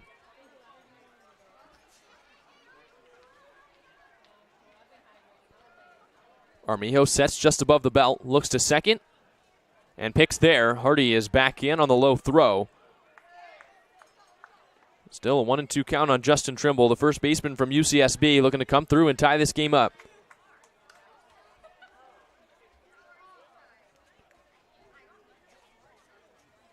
Trimble 6 runs batted in 32 at-bats in his 2 seasons at UCSB. Hardy takes off for third. The pitch is high. Here's the throw. It's into left field. Hardy stands up, heading to the plate. This game is tied. It doesn't take a hit as the Blues soar it on a stolen base and an error. And just like that, it's 2-2. Wow. The Blues got on the board yesterday to start it with a stolen base and an error. And today, Hardy's base running ties this game up. And now a chance for Justin Trimble, looking to extend this inning, 1 out and a 2-2 count, and get the Blues the lead heading to the 9th. 2-2. And Trimble swings at the curveball, lifts it down the left field line. It falls just foul. Would have been extra bases for the first baseman, but it fell a foot foul, and the count stays at 2-2. Looking into the Blues dugout, no sign of Grant Cunningham. He just saw him stand up. He's walking around the dugout, not talking to anyone. He looks like he's probably heading out for the 9th, but the Blues do have Marcelo Saldana standing up in the bullpen. We haven't had an extra inning game at Sinsheimer Stadium yet this year. 2-2 tie here in the bottom of the 8th after Theo Hardy came in to score the run. A 2-2 pitch, and Trimble goes down swinging. Second strikeout of the day for the first baseman from UCSB, and with 2 away, here comes Cam Constantine. Theo Hardy with the double and the base running to get the Blues back in this game. It is tied 2-2 here in the 8th. With 2 away, Constantine comes up. A 2 for 3 day so far for the right fielder from Texas. 2 singles. 1 in the first, 1 in the 6th. Oh. Constantine takes low with the fastball, 1 ball and no strikes. Blues have come around to tie things up here in the bottom of the 8th. Just past 6:15 here in San Luis Obispo. 1 ball, no strikes the count on Cam Constantine. Constantine swings the curveball, lifts it high on the infield in foul territory. The catcher, Dorado, drops his mask and drops the ball. Cam Constantine was heading back to the dugout and now gets a second life. Dorado did everything right. He dropped the mask, made sure he found the ball, and just couldn't corral it in his leather. 1 ball, 1 strike count. Constantine now a chance to really make the Barons pay.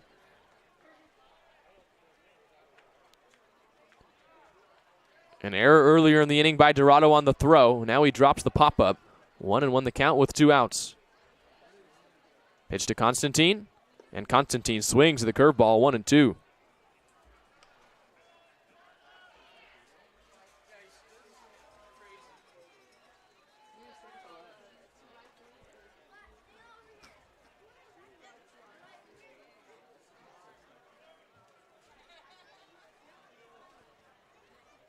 One ball, 2 strikes the count.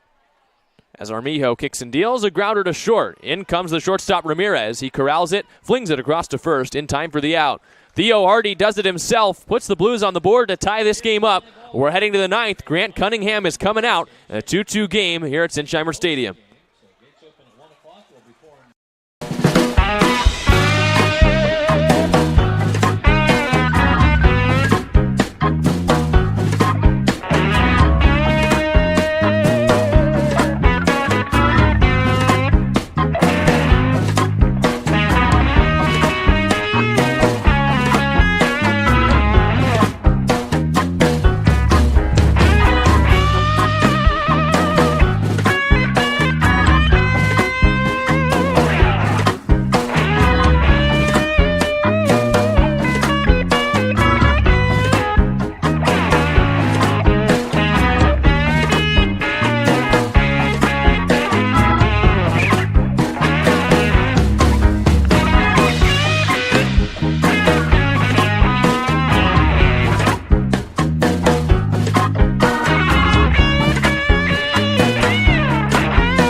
Take a look. It's the right-hander from Washington, Grant Cunningham, still out there on the mound, looking to get the Blues through 9 innings as he has just dominated through the first 8 frames of this game, and the Blues came across to tie it in the bottom of the 8th. A double by Hardy, a stolen base, and an error by the catcher Dorado for the Barons. This game's tied 2-2, and Cunningham out to pitch the 9th. He will face Max Diaz, Christian Taveras, and Andrew Ramirez here in the 9th inning, hoping to get the Blues back in the dugout for a chance to walk things off here at Sinsheimer Stadium. Diaz comes to the plate. 0 for 2 today. 2 strikeouts and a hit by pitch. He takes a first pitch breaking ball on the outside corner, 0-1.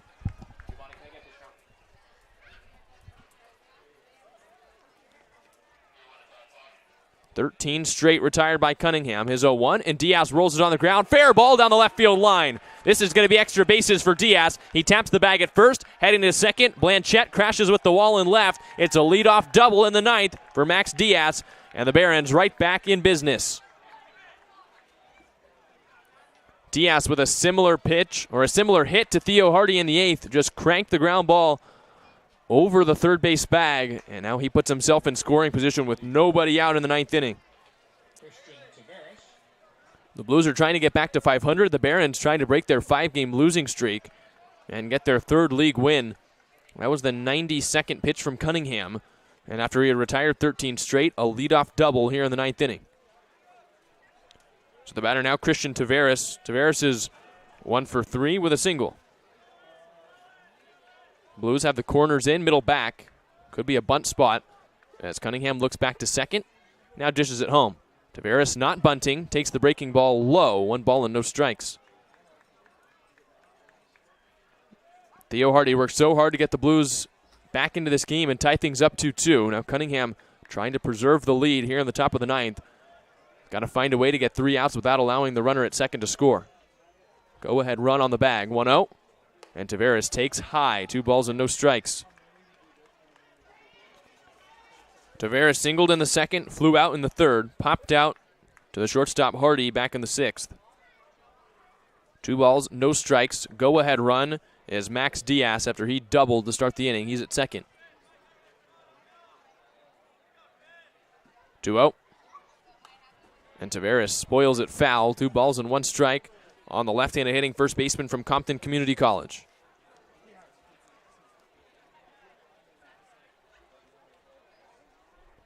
Taveras, a .375 hitter for the Tartars this past year. 40 runs batted in on 7 home runs and 39 games played. Trying to put the Barons back on top here on the top of the 9th. 2-1. Taveras takes a fastball. Strike 2 call on the outside corner, and he doesn't like the call. A fastball right on the outer half at 88 miles an hour. And the count 2-2. This is a big strikeout spot for Cunningham if he's able to sit down Taveras. Only 3 strikeouts on the day for the Washington righty.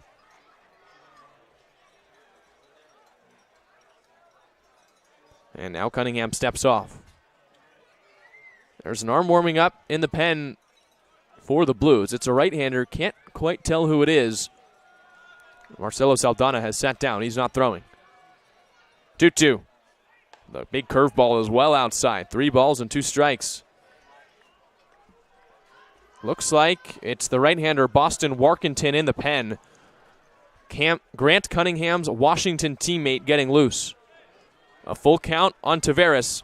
There is a base open for the Blues, but got to keep this game close. And you want to enter the 9th inning tied. Payoff on the way. Taveras swings and rolls it foul. We saw 2 pitchers go for the Blues yesterday, both from USC. Fisher Johnson went 8. Josh Blum closed things out. Cunningham has thrown 8+ innings today, and his Washington teammate getting loose in the pen. Warkentin waiting the signal for Dean Traynor to come in here in the 9th.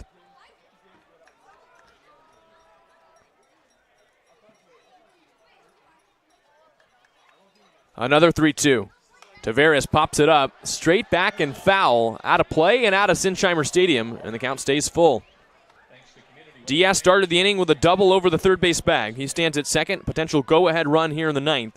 A 2-2 ball game, game 2 of this 2-game series between the Barons and the Blues. It's been a nail-biter all the way, and both games in this series have been low-scoring and close. Yet another payoff. Taveras takes it in the dirt, and he draws a walk. 2 base runners to start the 9th for the Barons. It's first and second with nobody out. And we'll see when Dean Traynor thinks this is enough from Grant Cunningham. Jake Bold out to talk with the Washington right-hander. He's given the Blues so much today. Does he have more in the tank here in the 9th? And now Dean Traynor walking out to join this conference. Looking towards the bullpen. Is he going to make the move? First and second, nobody out. The batter will be Andrew Ramirez as Traynor crosses the line, heading out to Cunningham as Warkentin continues to warm up in the pen.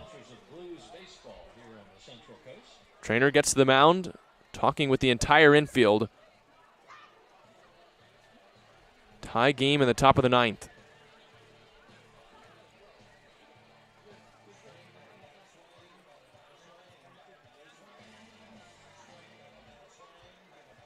Warkentin has stopped throwing. It looks like he's ready when Dean Traynor wants to pull Cunningham. And no one's going out to finish up this meeting. And Dean Traynor turns his back. No ball in his hand. He's leaving Grant Cunningham out. So Cunningham stays out. 2 runners on, nobody out in the top of the 9th. And it's Cunningham, his pitch count nearing 100. Trying to keep the Blues tied and give them a chance to walk things off in the bottom half of the frame. The double by Diaz, the walk by Taveras. The batter will be Andrew Ramirez. A pop out. Another pop out to the catcher Bold on a bunt. But in the middle of those, a walk or an error in the 4th inning, and Ramirez came around to score as he reached on the error by the shortstop Hardy for the 2nd run. Big bunt situation. Ramirez squares, and he takes inside. Good job by Bold to leave that one at his feet and not to the backstop. 1-0 the count.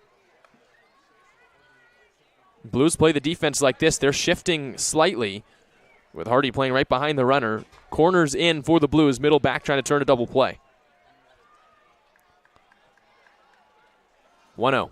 And the pick goes back to second, but no throw. Diaz, the left fielder, has good speed at second. Taveras, below average speed at first. But it's the runner at second that matters the most. Potential go-ahead run in scoring position here in the 9th. 1-0. Pitch to Ramirez, who lays it down. Third base line, foul. It rolls foul, and O'Hara makes sure, taps it towards the grass. 1 ball and 1 strike. Ramirez tried to get a bunt down for a hit in the 6th. He popped it right up, and Jake Bold made a diving catch, ranging towards the first base line. He couple steps out of the squat and then dove to reel it in. Ramirez trying to get it down, advance both runners. Get the go-ahead run to third with less than 2 outs. 1-1 on the way. Ramirez gets it down right back to Cunningham, who picks it up, goes to third. He throws it low in time for the out. The Barons come spilling out of the dugout in disagreement for the first out at third. An instant play by Cunningham, who went for the lead runner, and as for now, got the out.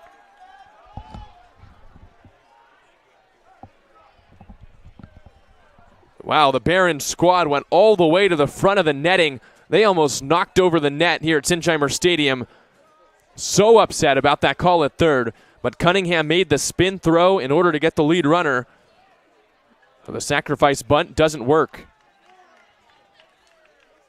Pinch hitter coming into the game, it's Alex Laureano, the catcher from Glendale Community College, taking over for Dorado. What a play by Cunningham to get the lead runner.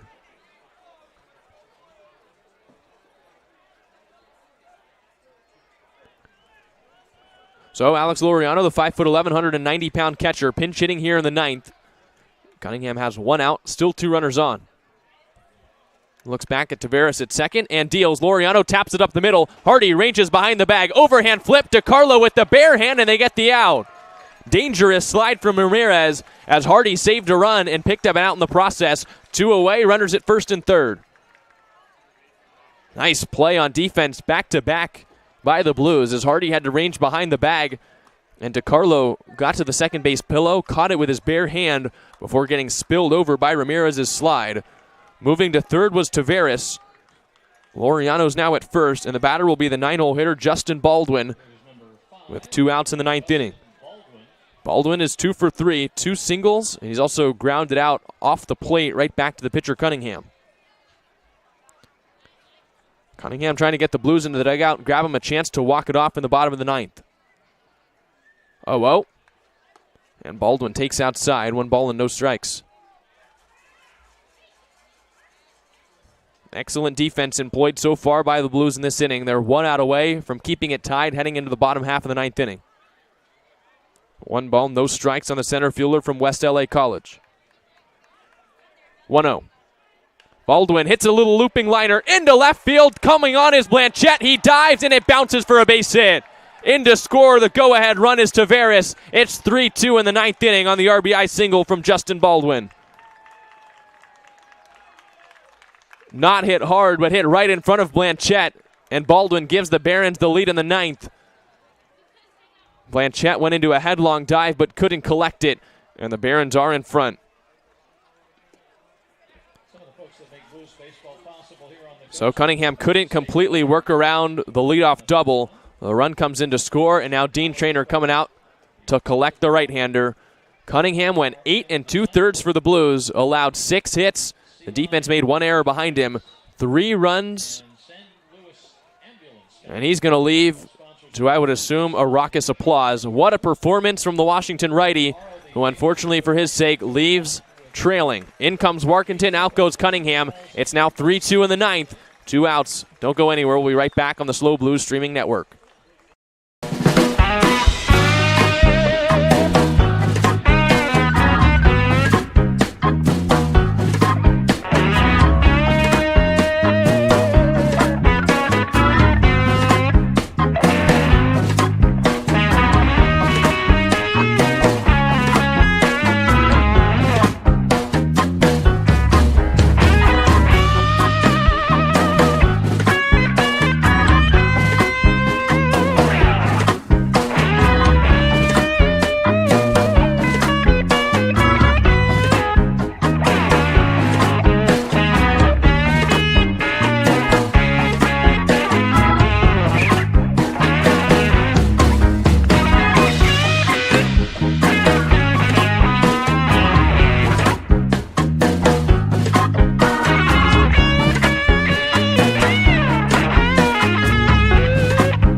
We welcome you back to the 9th inning on the SLO Blues streaming network. The Barons have taken the lead as Grant Cunningham couldn't get the final out in the 9th.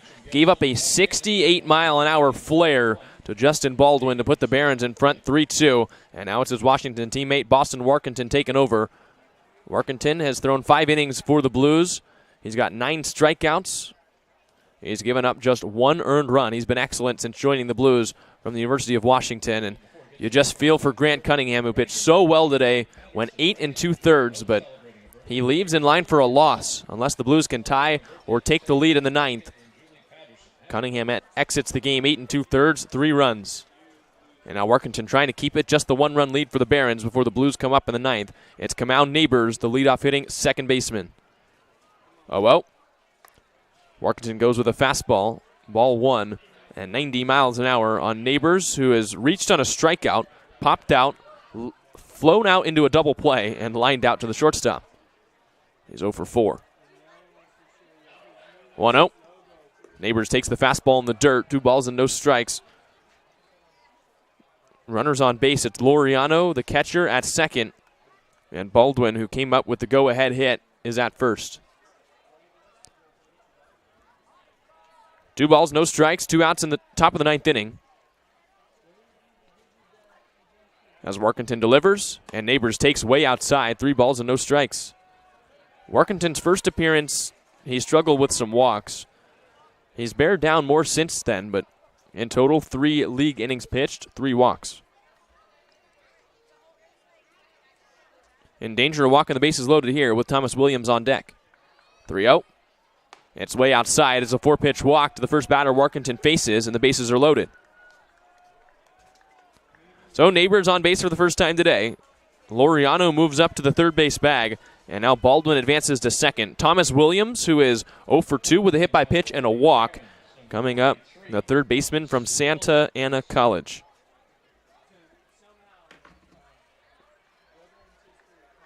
Two-two score entering this inning, and the Barons have rallied to get in front. Leadoff double by Diaz. It looked like the Blues were going to get out of it. First and third with 2 outs, and the flare fell for Justin Baldwin to give the Barons the lead. So here's the left-handed hitting Williams as Warkentin comes set, kicks and deals, and misses outside. 89-mile-an-hour fastball off the plate. 5 straight balls, 1 ball and no strikes. If you're looking ahead to the bottom of the 9th inning, the Blues will have Jake Bull, TJ Adams, Jason Hansen. 6, 7, 8 due up for SLO. 1-0 offering. That's the slider, and it's inside. 2 balls and no strikes. So Warkentin hasn't found the strike zone since coming in. It's 2-0 on Thomas Williams, the 2-hole hitter. And 1 run seems to already be challenging enough for the Blues. If you're Warkentin, you've got to try and keep it just the 1-run deficit heading to the 9th. 2-0. Warkentin deals right down the middle with a fastball. Strike 1 call.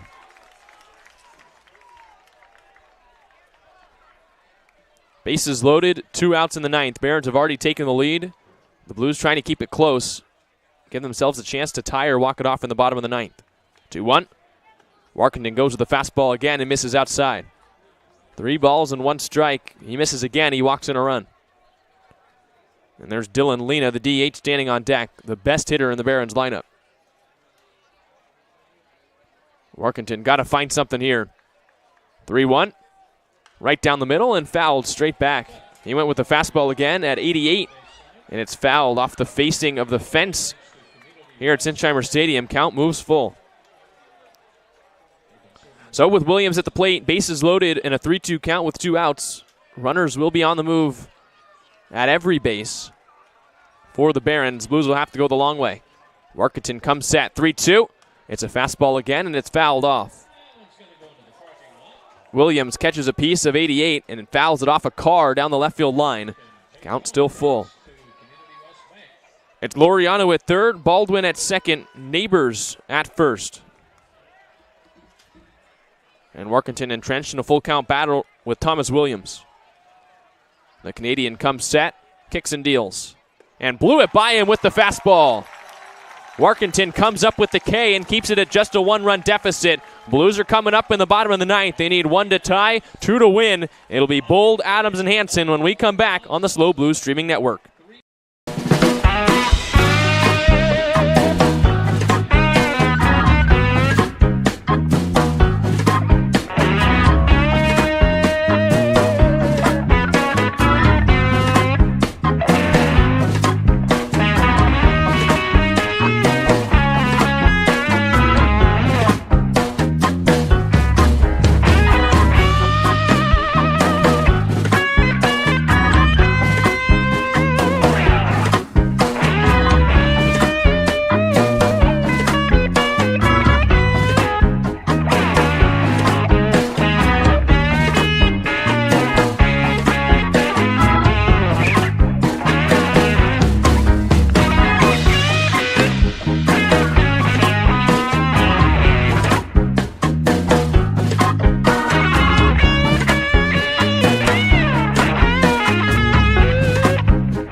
Well, here we go. Last chance for the Blues. Bottom of the ninth in a 3-2 game, and the Blues bring up Jake Bold, TJ Adams, Jason Hansen. New pitcher on the mound. It's the right-hander Maximus Berber, 6'3", 230-pounder from Whittier College. This summer, he's appeared in 6 games for the Academy Barons. 0-3 is his record. 9.1 innings, a 5.78 earned run average, 4 strikeouts, 4 walks. He's allowed 10 hits in the 9 1/3. And the Blues trying to get to the righty. They need 1 to tie and 2 to win here in the bottom of the ninth. Barons took the lead in the top half of the frame on a flare single from the 9-hole hitter Justin Baldwin to advance his day to 3 for 4. And now the Blues, who are trying to get to 500 for the first time since the second league game of the year, they'll need to either tie or walk it off here in the ninth. And you've got the bottom part of the order coming up. 6, 7, 8, Bold, Adams, and Hansen. Strap in, you want a little drama. Here at Sinsheimer Stadium, the fans have been treated to an excellent game. And Berber works from the windup, stares in at the Blues catcher, kicks and deals, and spots up with a fastball at the top of the zone, 0-1. Berber plays 2 ways at Whittier College this past season. On the mound, though, a 4.95 earned run average and 67 1/3. 0-1. Bold swings, hits it off the foot of the pitcher, and up the middle, base hit. The Blues catcher starts things off, and a base runner aboard with nobody out. And Dean Traynor is not one to use replacements, but this is a scenario where I wonder if you think about a pinch runner. Jake Bold is fast. He's got 2 stolen bases, but you've got a chance here to bring someone off the bench and put speed on. The tying run is at first base. And it looks like they're going to keep Bold out there for now. So Bold, who was picked off the last time he was on base, stays on after his single to lead off the ninth. Here's the batter, TJ Adams, who's 0 for 3, and he takes outside. 1-0 the count. Steve Tolley, the third base coach for the Blues, putting some signs on down the third base line as Adams, who's got 2 strikeouts and a flyout to his name today, steps up. Bottom of the ninth, tying run at first, and Jake Bold, who started off the inning with a single. 1-0. Adams flies it foul on the fastball. 1 ball and 1 strike. Berber, mid-80s. Went with the slide step there and kind of surprised Adams with the velocity. Signs continue to be put on. The Blues looking for 1 to tie, 2 to win against the Barons, who have lost 5 straight. SLO hasn't won consecutive games since they went to Orange County 2 weeks ago. They'll need to win it here in the ninth or force extra innings if they want to win back-to-back and improve to 6-6.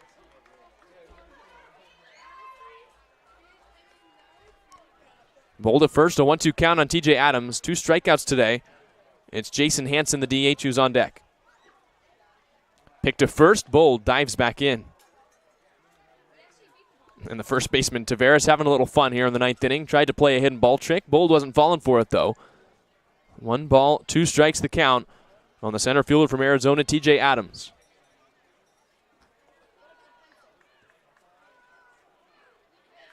One, 2. Adams takes in the dirt. Nice block by the catcher, Laureano, into this game as a defensive replacement. The first ball in dirt he sees. He keeps the runner at first. That would have been a nightmare scenario for the Barons, as Bold would have advanced into scoring position. But the catcher, fleet-footed back there, keeps it in front. 2 balls, 2 strikes the count on Adams. The pitch. Adams strikes out swinging. First strikeout out of the pen for Berber as Adams is down on strikes for the 3rd time. And here comes Jason Hansen.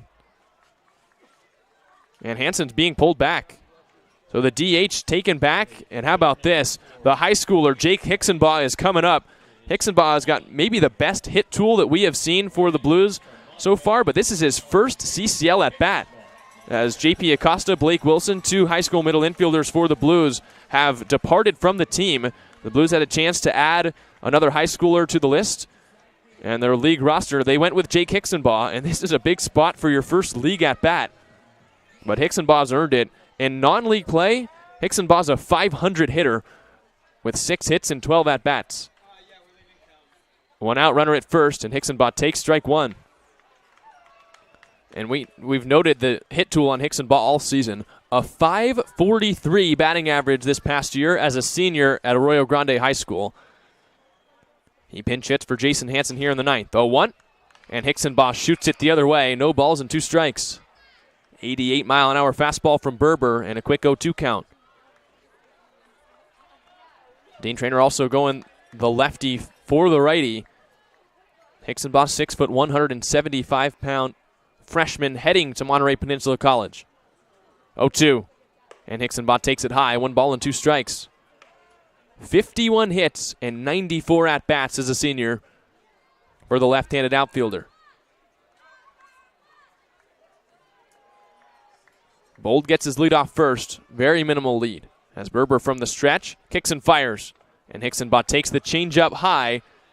2 balls and 2 strikes. Tension here at Sinsheimer. In the 9th inning, Blues looking for a walk-off or at the very least an ability to tie this game. 2-2 on Jake Hickson-Boss. Bold leads off first. Berber comes home, and Hickson-Boss pops it up. Left side of the infield, the third baseman Williams waves his arm to call for it and collects the second out of the inning. So now the Blues are down to their last out, and it all rests on the shoulders of the shortstop from Texas, Cade O'Hara. O'Hara walked his last time up, was stranded at first in the 7th inning. He's 0 for 2 today, a pop out to short and a ground out to third.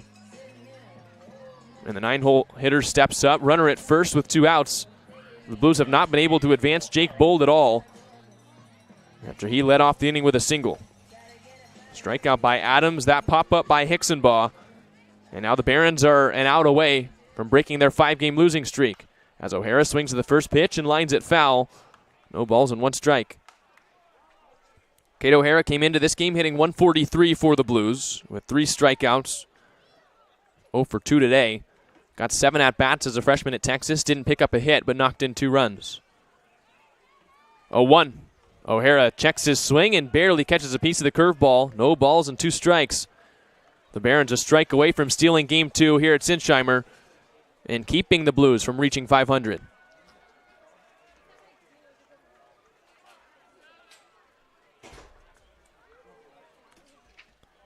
No balls, 2 strikes. The pitch. O'Hara takes above the zone with the fastball as Berber jumping around on the mound, 1-2. Pitch was up, out of the strike zone on the StatCast strike zone. 80 miles an hour with the changeup, and it missed just high. O'Hara trying to come through, or at least bring the top of the order up. 1-2 offering.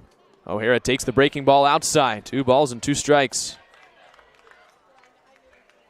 Straight up defense for the Barons. They play the outfield back, trying to prevent a double off the bat of the Texas third baseman. Jake Bold at first, 2 outs, a 2-ball, 2-strike count. Berber from the stretch, kicks and deals. O'Hara takes low. So a 3-ball, 2-strike count with 2 outs. Bold will get a running start from first. And now Bold looking like he wants to call time. But he takes his lead off first. He will be scurrying on to second. And if O'Hara can pick up a hit, he'll try and come all the way around to score. 3 balls, 2 strikes. The pitch. O'Hara takes low. It's a walk for the Texas third baseman. A runner in scoring position for the Blues. And Giovanni Blanchette comes up with a chance to knock in the tying run. What an at-bat from Cade O'Hara, who took some tough pitches and drew a walk. Bold to second. And Cade O'Hara's at first. Blanchette has singled and walked today. His last 2 times up, he's grounded out to third and struck out. 2 outs, now 2 runners on, and the Princeton catcher Jake Bold, the tying run leading off second. Berber comes set, deals to Blanchette, and Blanchette takes the slider at the top of the zone at 78 miles an hour, no balls and 1 strike. Blanchette recently entered the transfer portal from St. Mary's. Still searching for a new home. He's played all season so far for the Blues this summer. The second-year Blue trying to come through in the 9th. 0-1, and Blanchette out in front. Quickly, no balls and 2 strikes. Berber had the same situation on O'Hara. Had him 0-2, eventually walked him as O'Hara fouled off a tough pitch, took some other tough ones, and drew the walk. And Blanchette really has to battle with 2 strikes. Struck out on 3 pitches back in the 7th. 0-2, and Blanchette takes strike 3 called. And that's the ball game as Berber picks up the save. The Barons break the losing streak and split the series here in San Luis Obispo. Final score of 3-2 as Academy rolls in. They improve to 3-12, and the Blues fall to 5-7. What could have been a sweep and a chance to get back to 500 is instead another disappointing loss for the Blues, who can't win consecutive games.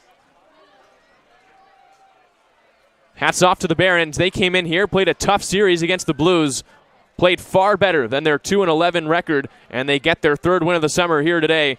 The win goes to Calix Armijo, the save to Maximus Berber, and despite 8 2/3 with just 3 earned runs, the Washington right-hander Grant Cunningham picks up the loss. The Blues will be back in action tomorrow against the Ventura County Pirates, and then again on Monday, July 3rd, against the Santa Barbara Foresters. That's a sold-out fireworks night, but it's a detour tomorrow for some non-league play.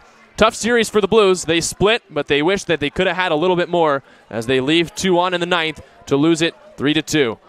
For Nate Mills, I'm Jack Smith. Thanks for tuning in to this series on the SLO Blues Streaming Network. We'll see you tomorrow. First pitch a little bit earlier at